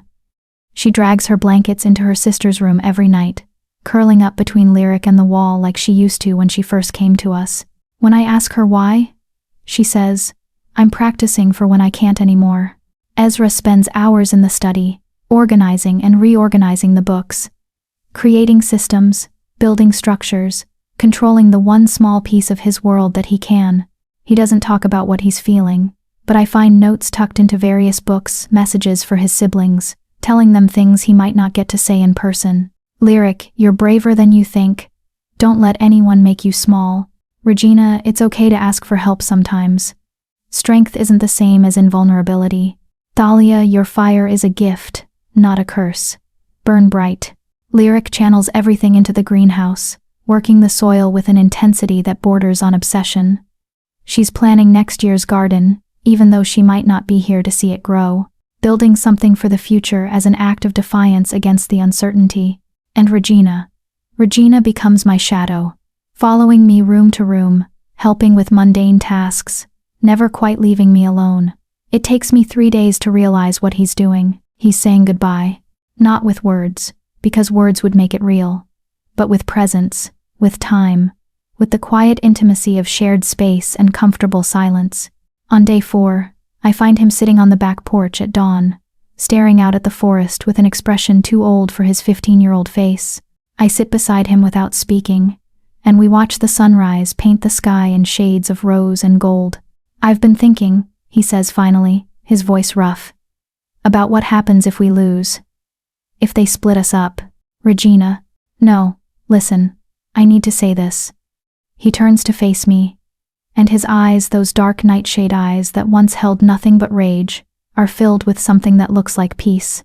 "If they separate us, I'm not going to fight it, not physically. I'm not going to give them any excuse to call me violent or uncontrollable, or prove that I'm too aggressive to be worth keeping. You're not. I know, you taught me that. But Mom, I need you to understand I'm going to cooperate with whatever pack they place me in. I'm going to be the perfect pack member. I'm going to learn everything they teach me, follow every rule, prove that I'm valuable and trustworthy, and exactly what an alpha-blooded wolf should be." His voice hardens. "And then, the day I turn 18 and have legal autonomy, I'm going to find my siblings. And we're going to come back to you. And nobody will be able to stop us because we'll be adults with confirmed bloodline rights and the full protection of ancient law." I stare at him, this boy who's become a strategist, a long-term planner, someone who can see beyond immediate pain to future possibilities. 3 years, I whisper. "You'd have to wait 3 years. I'd wait 30 if that's what it took. Because you taught me that family isn't about proximity or convenience, it's about commitment. And I'm committed to this family, to you, to Lyric, to Ezra, to Thalia for the rest of my life." He takes my hand. "So, if we lose in 5 days, I need you to let me go without making it harder. I need you to trust that this isn't the end, just a detour. Can you do that?" I want to say no. Want to tell him that I'll fight with everything I have, that we'll run if we have to, that I'll never voluntarily let him go. But he's asking me to be strong for him, to make this easier rather than harder. I can try, I say finally. That's all I ask. We sit together as the sun climbs higher, and I commit this moment to memory, the weight of his hand in mine, the solid warmth of his shoulder pressed against mine, the quiet strength he radiates, even while planning for heartbreak. On day 7, we get an unexpected visitor. I'm in the kitchen making lunch, when the wards hum with recognition, someone with authorized access approaching. I tense, wondering if it's Lydia with bad news. But when I look out the window, I see a car I don't recognize pulling up the drive. A woman emerges. She's tall and regal, probably in her 60s, with silver hair and dark skin and the kind of presence that makes everyone stand a little straighter. She moves like an alpha, but there's something else there too. An ancient quality that speaks of bloodline and power that predates modern pack structures. Regina appears at my elbow, his body tensed for a fight. I don't recognize her scent. Stay close, I murmur, moving toward the door. The woman is halfway up the porch steps when I open it. She stops, looking me over with sharp, dark eyes that miss nothing. Ruth Waldrop, she says. It's not a question. I'm Sage Emberfell. We've communicated through your lawyer, but I wanted to meet you in person. Sage. The Emberfell survivor who provided testimony for Thalia's bloodline verification. What are you doing here? I ask cautiously, ensuring the regional council doesn't make a catastrophic mistake. She glances at Regina, and something like approval flickers across her face. Nightshade. Yes? You have your grandfather's eyes. You knew my grandfather? I knew many things before the world went mad and decided ancient bloodlines were expendable. She returns her attention to me. May I come in? What I have to say isn't meant for the trees. I hesitate, but Regina nods slightly, some instinct telling him she's not a threat. I open the door wider, and Sage Emberfell steps into our home. The other children materialize from various rooms, drawn by the presence of a stranger. Sage's eyes land on Thalia, and her entire demeanor softens. Little fire, she says gently. You've grown. You knew me? Thalia asks, confused. I held you when you were 3 days old. Sang you the old songs, taught your mother how to manage your temperature swings. Sage's smile is sad. And then the hunters came, and I was away on a scouting mission, and when I came back, everyone was dead or scattered, including you. You could have found me, Thalia says, and there's accusation in her voice. You could have looked. I tried. But the remaining Emberfell adults decided to prioritize the strongest fire wielders, the ones most likely to carry on the line. You were deemed adequate but not exceptional, so you went to human foster care. Sage's voice hardens. I argued. I fought. I was outvoted, and by the time I had the resources to track you down, Ruth had already claimed you. She looks at me then, and there's something complicated in her expression, gratitude and regret, and maybe a little envy. You gave her what her own people couldn't. A home. Unconditional love. The space to develop her gifts without the pressure of being a genetic legacy. She gestures to my other children. You gave all of them that, which is why I'm here. She reaches into her bag and pulls out a thick folder, setting it on my kitchen table. Legal precedent, 23 cases over the last 150 years where the regional council ruled on custody disputes involving non-traditional guardians and rare bloodlines. I've analyzed every single one, looking for patterns, arguments that worked, technicalities that were exploited. She taps the folder. This is your ammunition. I stare at the folder like it might explode. Why would you help us? Because the alternative is watching history repeat itself. Watching the pack system destroy these bloodlines again. Just more slowly this time. By separating your children, placing them with families who will see them as resources first and children second. Forcing them into roles they might not want, just to preserve some abstract notion of genetic legacy. Sage's eyes flash with old anger. The Emberfell line didn't die because of hunters. It died because we prioritized breeding over bonding, power over love, legacy over individual happiness. We created wolves who were strong but hollow, and when the hunters came, those hollow wolves had nothing worth fighting for, so they didn't fight hard enough. The silence that follows is heavy with implications. Your children are strong because they're loved, Sage continues. They're resilient because they've been given the freedom to be themselves. They carry their bloodlines with pride because those bloodlines aren't chains, they're gifts freely given and freely accepted. That's what the pack system will destroy if they separate you. The committee doesn't care about that, I say quietly. They care about tradition and precedent and maintaining the hierarchy, which is why you need to speak their language. She opens the folder, revealing pages of notes and highlighted sections and cross-references. Elder Meredith cares about procedure, show her legal precedent, and she'll listen. Alpha Cornelius cares about power, demonstrate that your children will be more valuable as a unified force than as separated individuals. And Damien. She smiles coldly. Damien cares about his reputation. So you expose the revenge motive. You make it clear that ruling in his favor makes the entire committee look complicit in a personal vendetta. How do I do that? I ask. You call witnesses he doesn't expect. People who can testify to his treatment of you during your mating, his reasons for rejection, his pattern of cruelty disguised as duty. She pulls out another document. I've compiled a list. Former Silverpaw Pack members who left because they disagreed with his methods. Wolves who witnessed your relationship and can speak to his character. It's not pretty, and it will make enemies.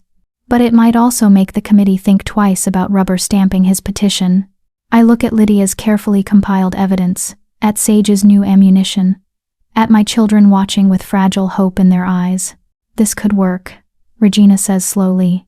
If we go on offense instead of defense, if we make the hearing about Damien's fitness to judge rather than Mom's fitness to parent.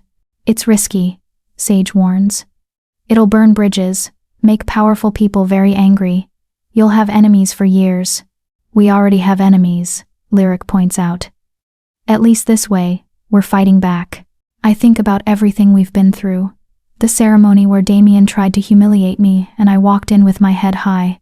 The territorial claim that said, we deserve a home. The ward activation that proved our family is real and powerful. We've been playing defense this whole time, proving we're good enough, worthy enough, traditional enough to deserve each other. Maybe it's time to stop proving and start demanding. Okay, I say to Sage. Show me what you have. All of it. The next 5 days are a blur of preparation. Sage moves into one of the outbuildings, claiming she wants to be close in case we need real-time advice. But I think she's also drawn to this place, to the ward lights that pulse with Emberfell fire among other ancient signatures, to the possibility that maybe her bloodline isn't as extinct as she thought.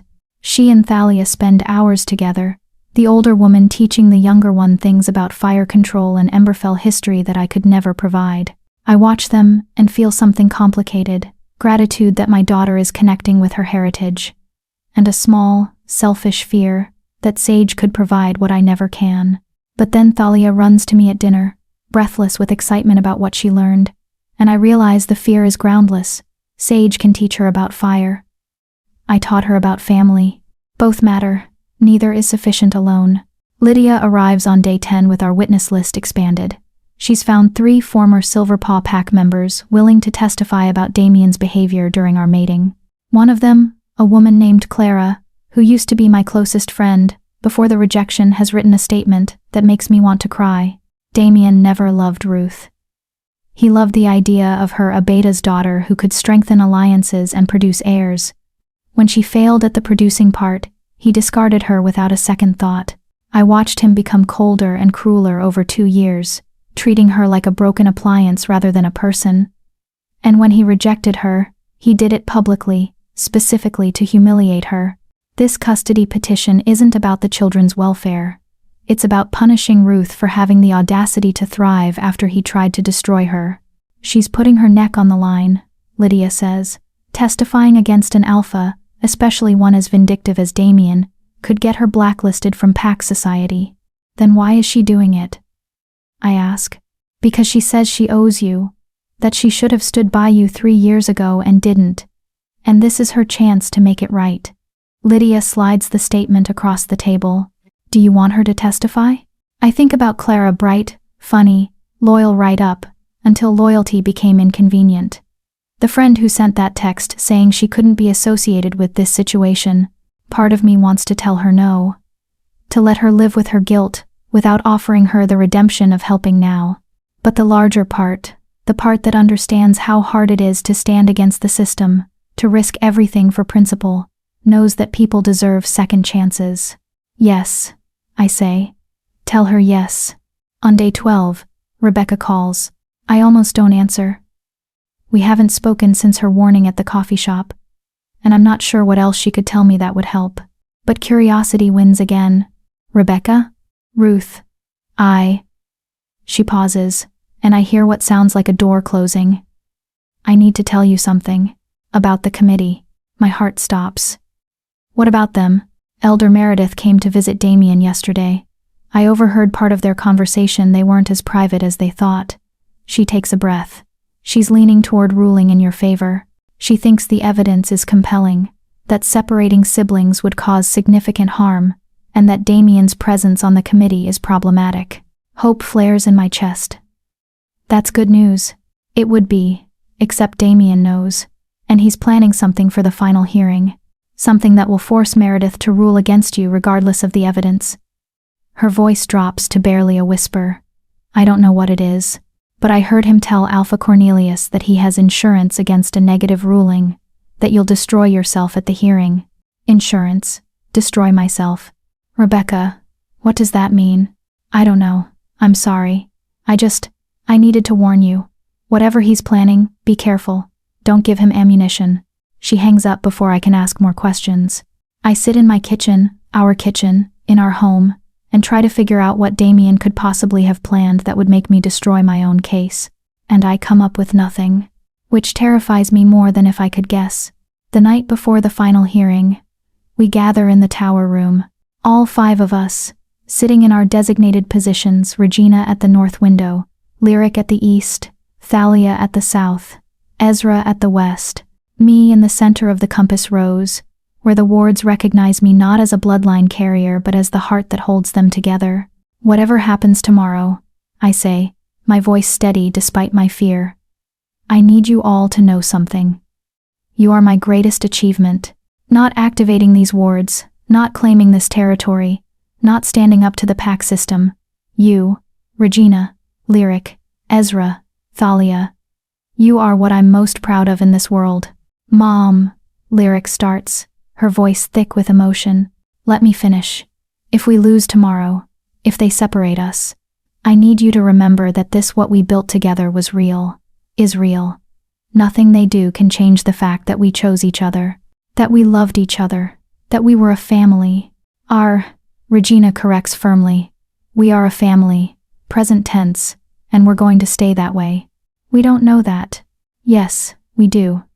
He stands, coming to stand beside me at the center. Because even if they physically separate us, even if we spend years apart, we'll still be family. The wards proved it. We activated ancient bloodline magic not because of our genetics, but because of our bond.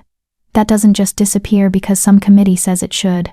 The others join us, gathering at the center of the compass rose, and I feel the wards pulse in recognition, 4 bloodlines, and 1 human heart, creating something that shouldn't work but does. Together, Thalia says softly. Together, we all echo. And in that moment, standing in the tower room with ward lights dancing around us, and my children's hands in mine, I know with absolute certainty that whatever happens tomorrow, Damien has already lost, because he never understood what we built here. Never grasped that family isn't about blood or bonds or genetic legacy.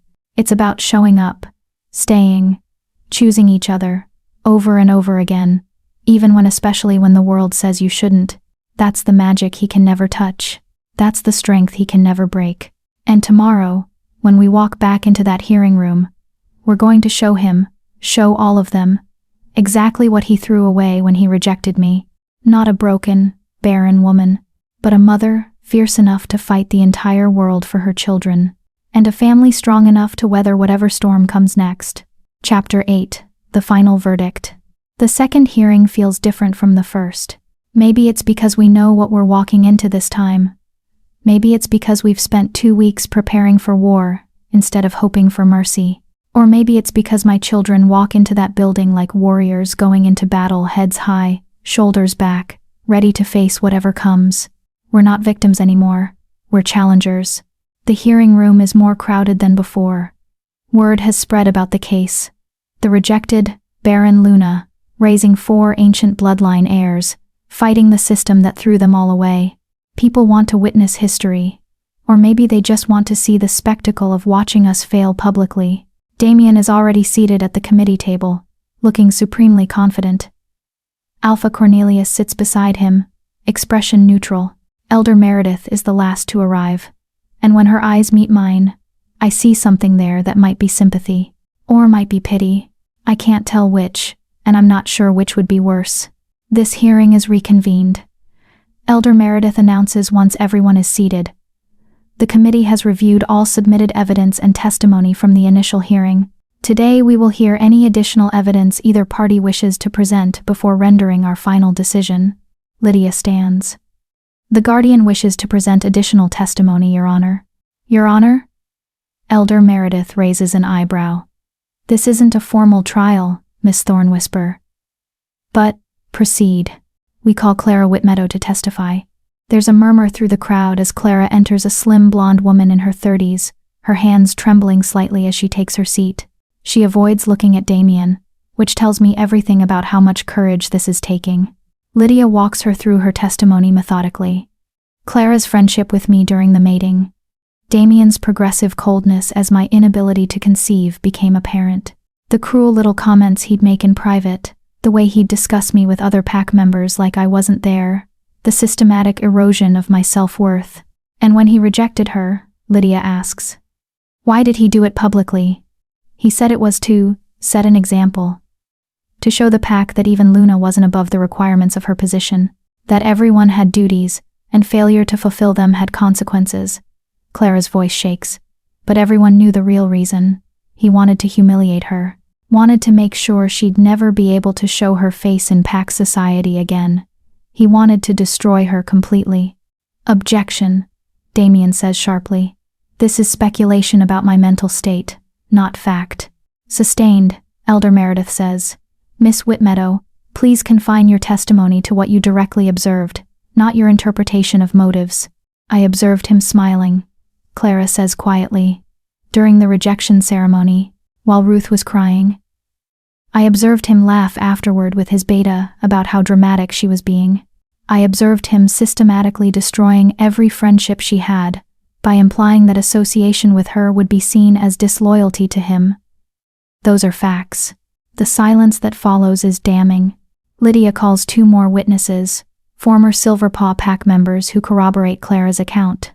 By the time they're finished, a picture has been painted of Damien not as a concerned alpha worried about children's welfare, but as a vindictive ex-mate, using the legal system to continue his harassment.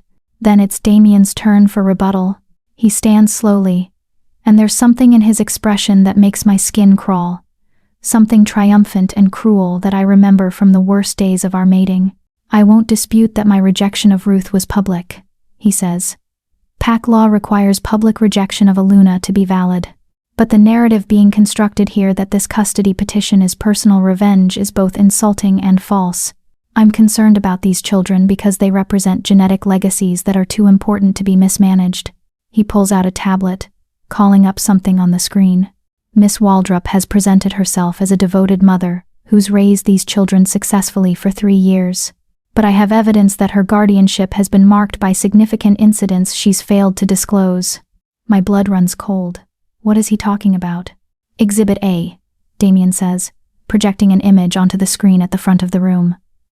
A medical report from 2 years ago. Regina Waldrop, admitted to the emergency room with severe lacerations and a broken arm. Cause listed as training accident. I feel Regina tense beside me. That incident he'd been practicing. Shifting in the woods behind our old apartment, pushed himself too hard, and fell from a tree. It looked worse than it was. And he healed within days, because of his wolf metabolism. Exhibit B, Damien continues. A police report from 18 months ago. Neighbors complained about supernatural activity emanating from the Waldrop residence. Upon investigation, officers found evidence of fire damage, consistent with uncontrolled flame manipulation.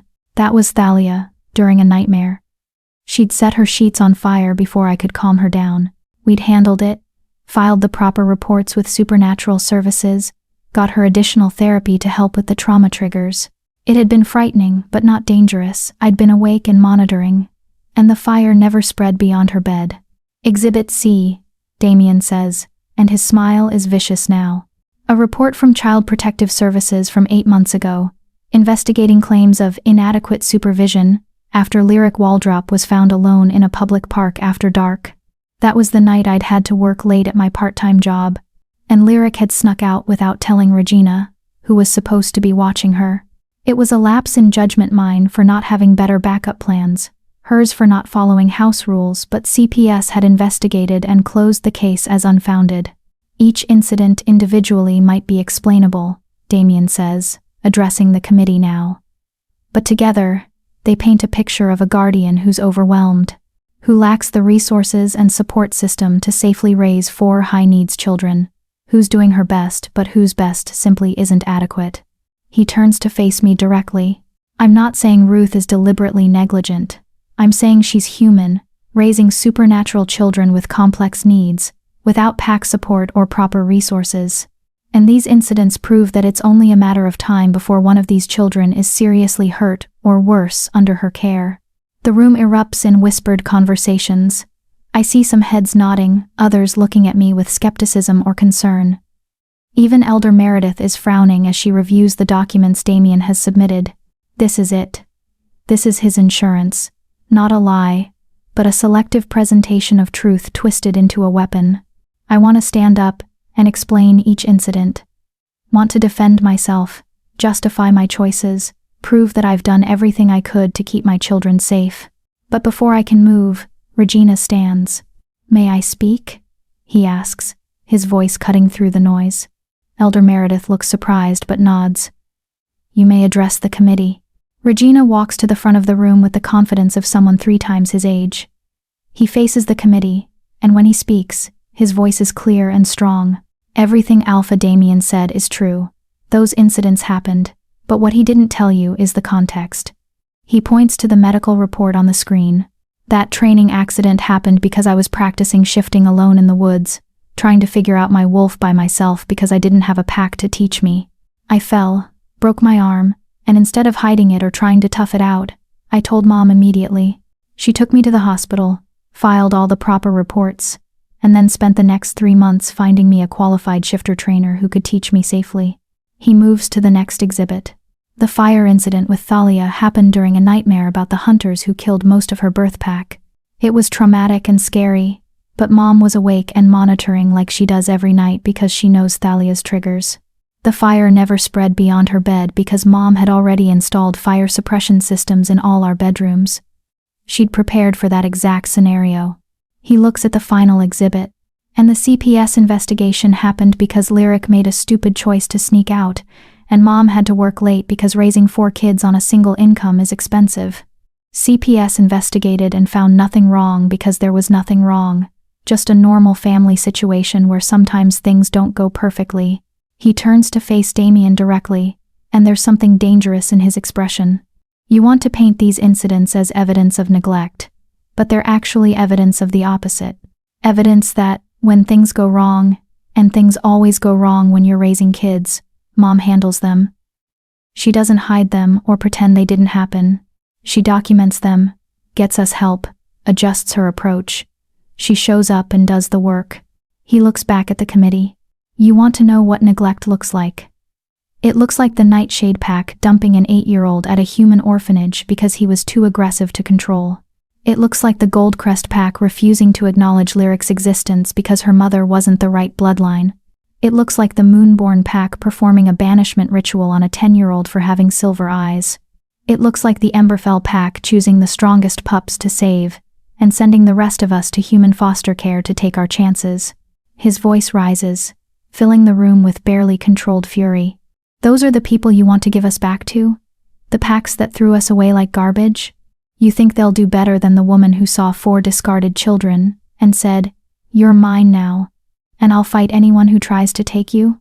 Mr. Waldrop, Elder Meredith says gently. We understand your loyalty to your guardian, but this isn't about loyalty. It's about reality. Regina's hands clench into fists. In 3 years with Mom, we've had 3 documented incidents, all of which were handled appropriately and resulted in improvements to our care. In the years before Mom, we were abandoned, rejected, abused, and told we were worthless. You want to compare those track records? Because I'm happy to provide detailed testimony about what proper pack care looked like for each of us. He takes a breath, visibly controlling himself. I'm 15 years old. In 3 more years, I'll have legal autonomy, and the first thing I'll do with that autonomy is come back to my family. Because Mom didn't just give us a home, she gave us a future. She taught us that being different doesn't mean being broken, that family is a choice, not an obligation, that love without conditions is possible. He looks at each committee member in turn. So, if you're going to separate us, if you're going to rule that pack placement is better than chosen family, then do it. But don't pretend it's about our welfare. Don't pretend you're protecting us. Be honest and admit that you're prioritizing system over individual, tradition over truth, bloodline over bond. He returns to his seat beside me, his jaw set and his eyes bright with unshed tears. The silence in the room is absolute. Then, Lyric stands. I want to add something, she says, her voice smaller than her brother's but no less fierce. Mom's not perfect. She makes mistakes. Sometimes she's overprotective, and sometimes she's too hands-off trying not to be overprotective. She burns dinner about twice a week. She can't help us with advanced shifter training because she's not a wolf. She looks at Damien, but she's never, not once, made us feel like we're less than because we're different. She's never told us our value is in our bloodlines or our usefulness or our ability to produce heirs someday.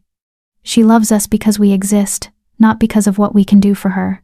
Ezra stands next, his silver eyes glowing slightly. The Moonborn Pack said I was cursed. They performed a banishment ritual when I was 10, a formal ceremony declaring me severed from the bloodline, unworthy to carry the name. My own grandmother participated. His voice is quiet but carries. Mom said my eyes were beautiful. That silver was the color of moonlight and wisdom, and ancient magic. She made me feel precious instead of cursed. That's not something you can measure in incident reports. Finally, Thalia stands. She's the smallest, the youngest, and when she speaks, her voice trembles. When I first came to live with Mom, I was so scared. Scared I'd hurt someone with my fire. Scared nobody would want me because I was broken. Scared I'd wake up one day and she'd realize I was too much trouble and send me back.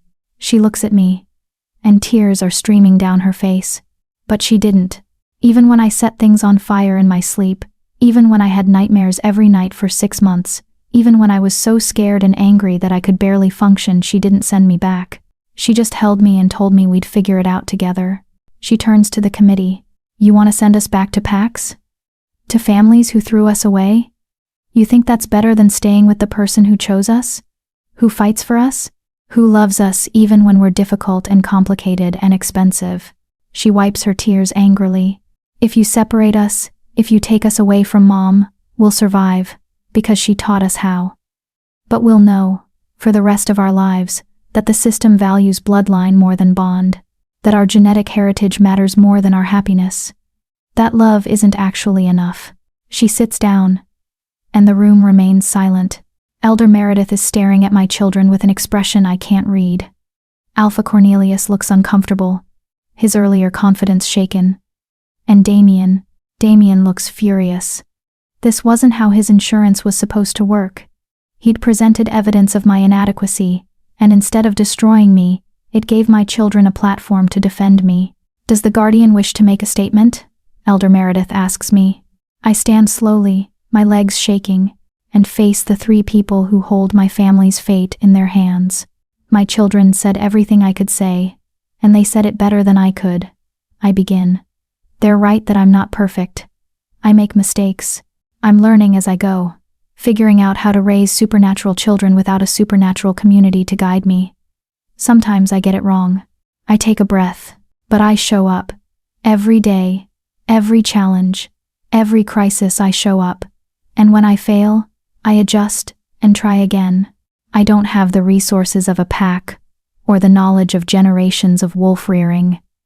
What I have is love and commitment, and the absolute certainty that these 4 souls are the most important thing in my life. I look at Damien.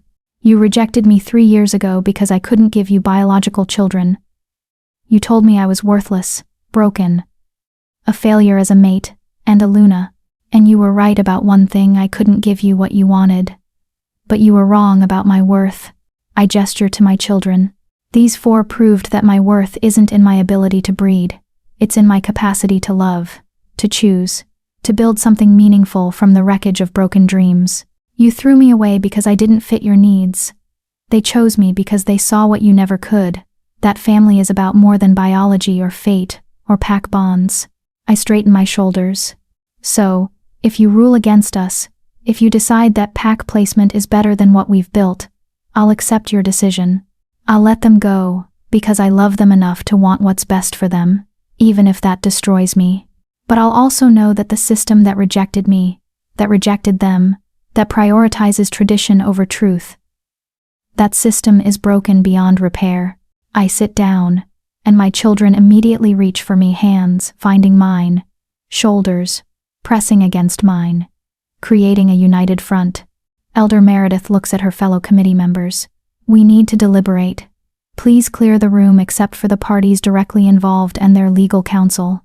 The observers file out reluctantly, leaving just my family, Lydia, Damien, and the committee. The 3 committee members huddle together, speaking in low voices that were not meant to overhear. But I catch fragments. Unprecedented situation. Clear evidence of strong bonds. But precedent requires. Personal vendetta cannot be ignored. 5 minutes pass. 10. 15. Finally, they break apart and return to their seats. Elder Meredith speaks first, her voice carefully neutral. This case has presented the committee with a unique challenge. On one hand, we have clear evidence of strong familial bonds, adequate care despite limited resources, and children who are thriving under non-traditional guardianship. On the other hand, we have legitimate concerns about the long-term viability of a human guardian, raising multiple alpha-blooded children, without pack support or supernatural community resources. She pauses, and my heart stops. After careful consideration of all evidence and testimony, the committee has reached a decision. The room holds its breath. We find that Ruth Waldrop's guardianship of Regina, Lyric, Ezra, and Thalia is adequate and in the children's best interests. The custody arrangement will be upheld. The world stops spinning. However, Elder Meredith continues, we are adding several conditions to this arrangement. First, Miss Waldrop will establish a formal support network of supernatural mentors who can provide guidance in areas where she lacks expertise. Second, quarterly check-ins with a regional council-appointed child welfare specialist to ensure the children's needs continue to be met. Third, the children will attend the annual bloodline gathering, where they can connect with others from their ancestral lines. She looks directly at me. These conditions are non-negotiable. Failure to comply will result in immediate custody review. Do you accept these terms? Yes, I say, my voice breaking. Yes, absolutely. Then this hearing is concluded. The custody arrangement stands, with modifications as stated. The gavel comes down. And it's over. We won. The room erupts. Lydia is hugging me. My children are crying and laughing and talking over each other, and somewhere in the chaos, I realize I'm crying too. We won. Damien stands abruptly, his chair scraping loudly. He looks at me with such hatred that it should frighten me, but I'm not frightened anymore.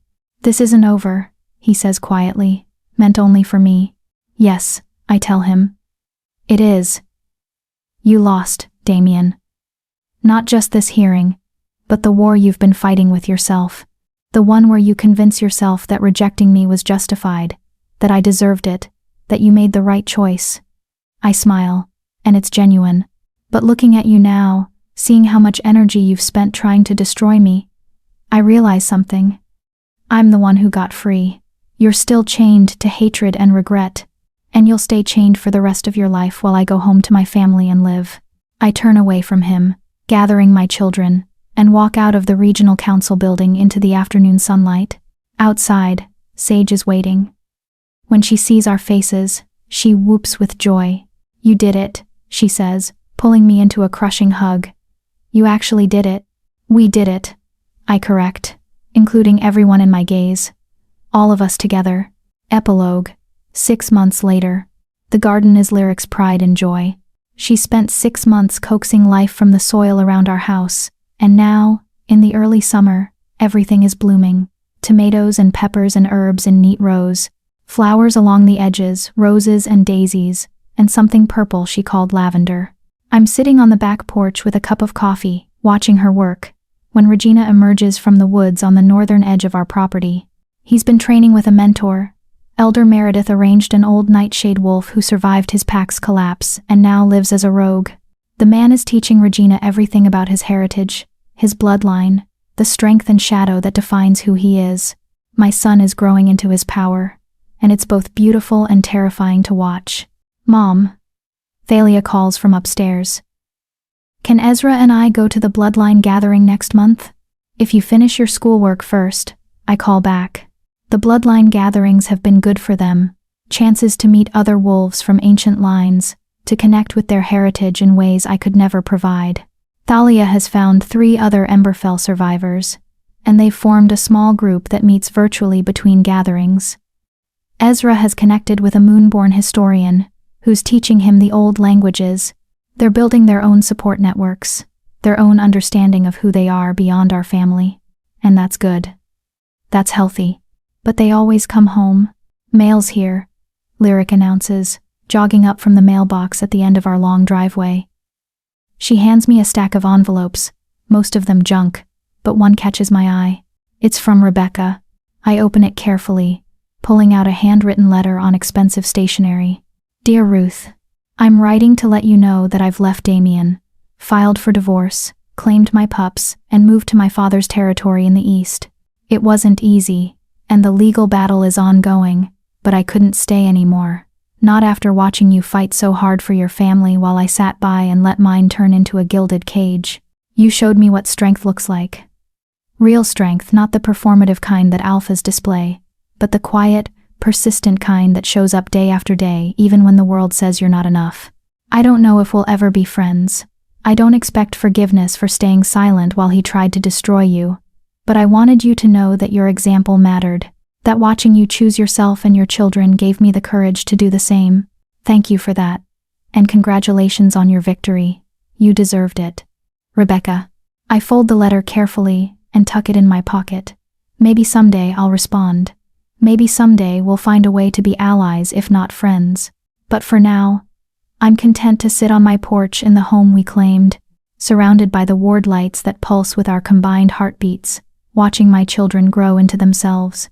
Regina, practicing his dominance with a mentor who respects rather than fears his power. Lyric, coaxing life from soil, and proving that strength comes in many forms. Ezra, diving deep into books and history, building understanding from knowledge. Thalia, learning to control her fire while staying true to the passion that makes her burn bright. And me, no longer the broken, rejected Luna, but simply mom, imperfect, overwhelmed, making it up as I go, but showing up, always showing up. Mom! Regina calls from the edge of the forest. Come see what I learned. I set down my coffee and walk across the yard to where my children are gathering.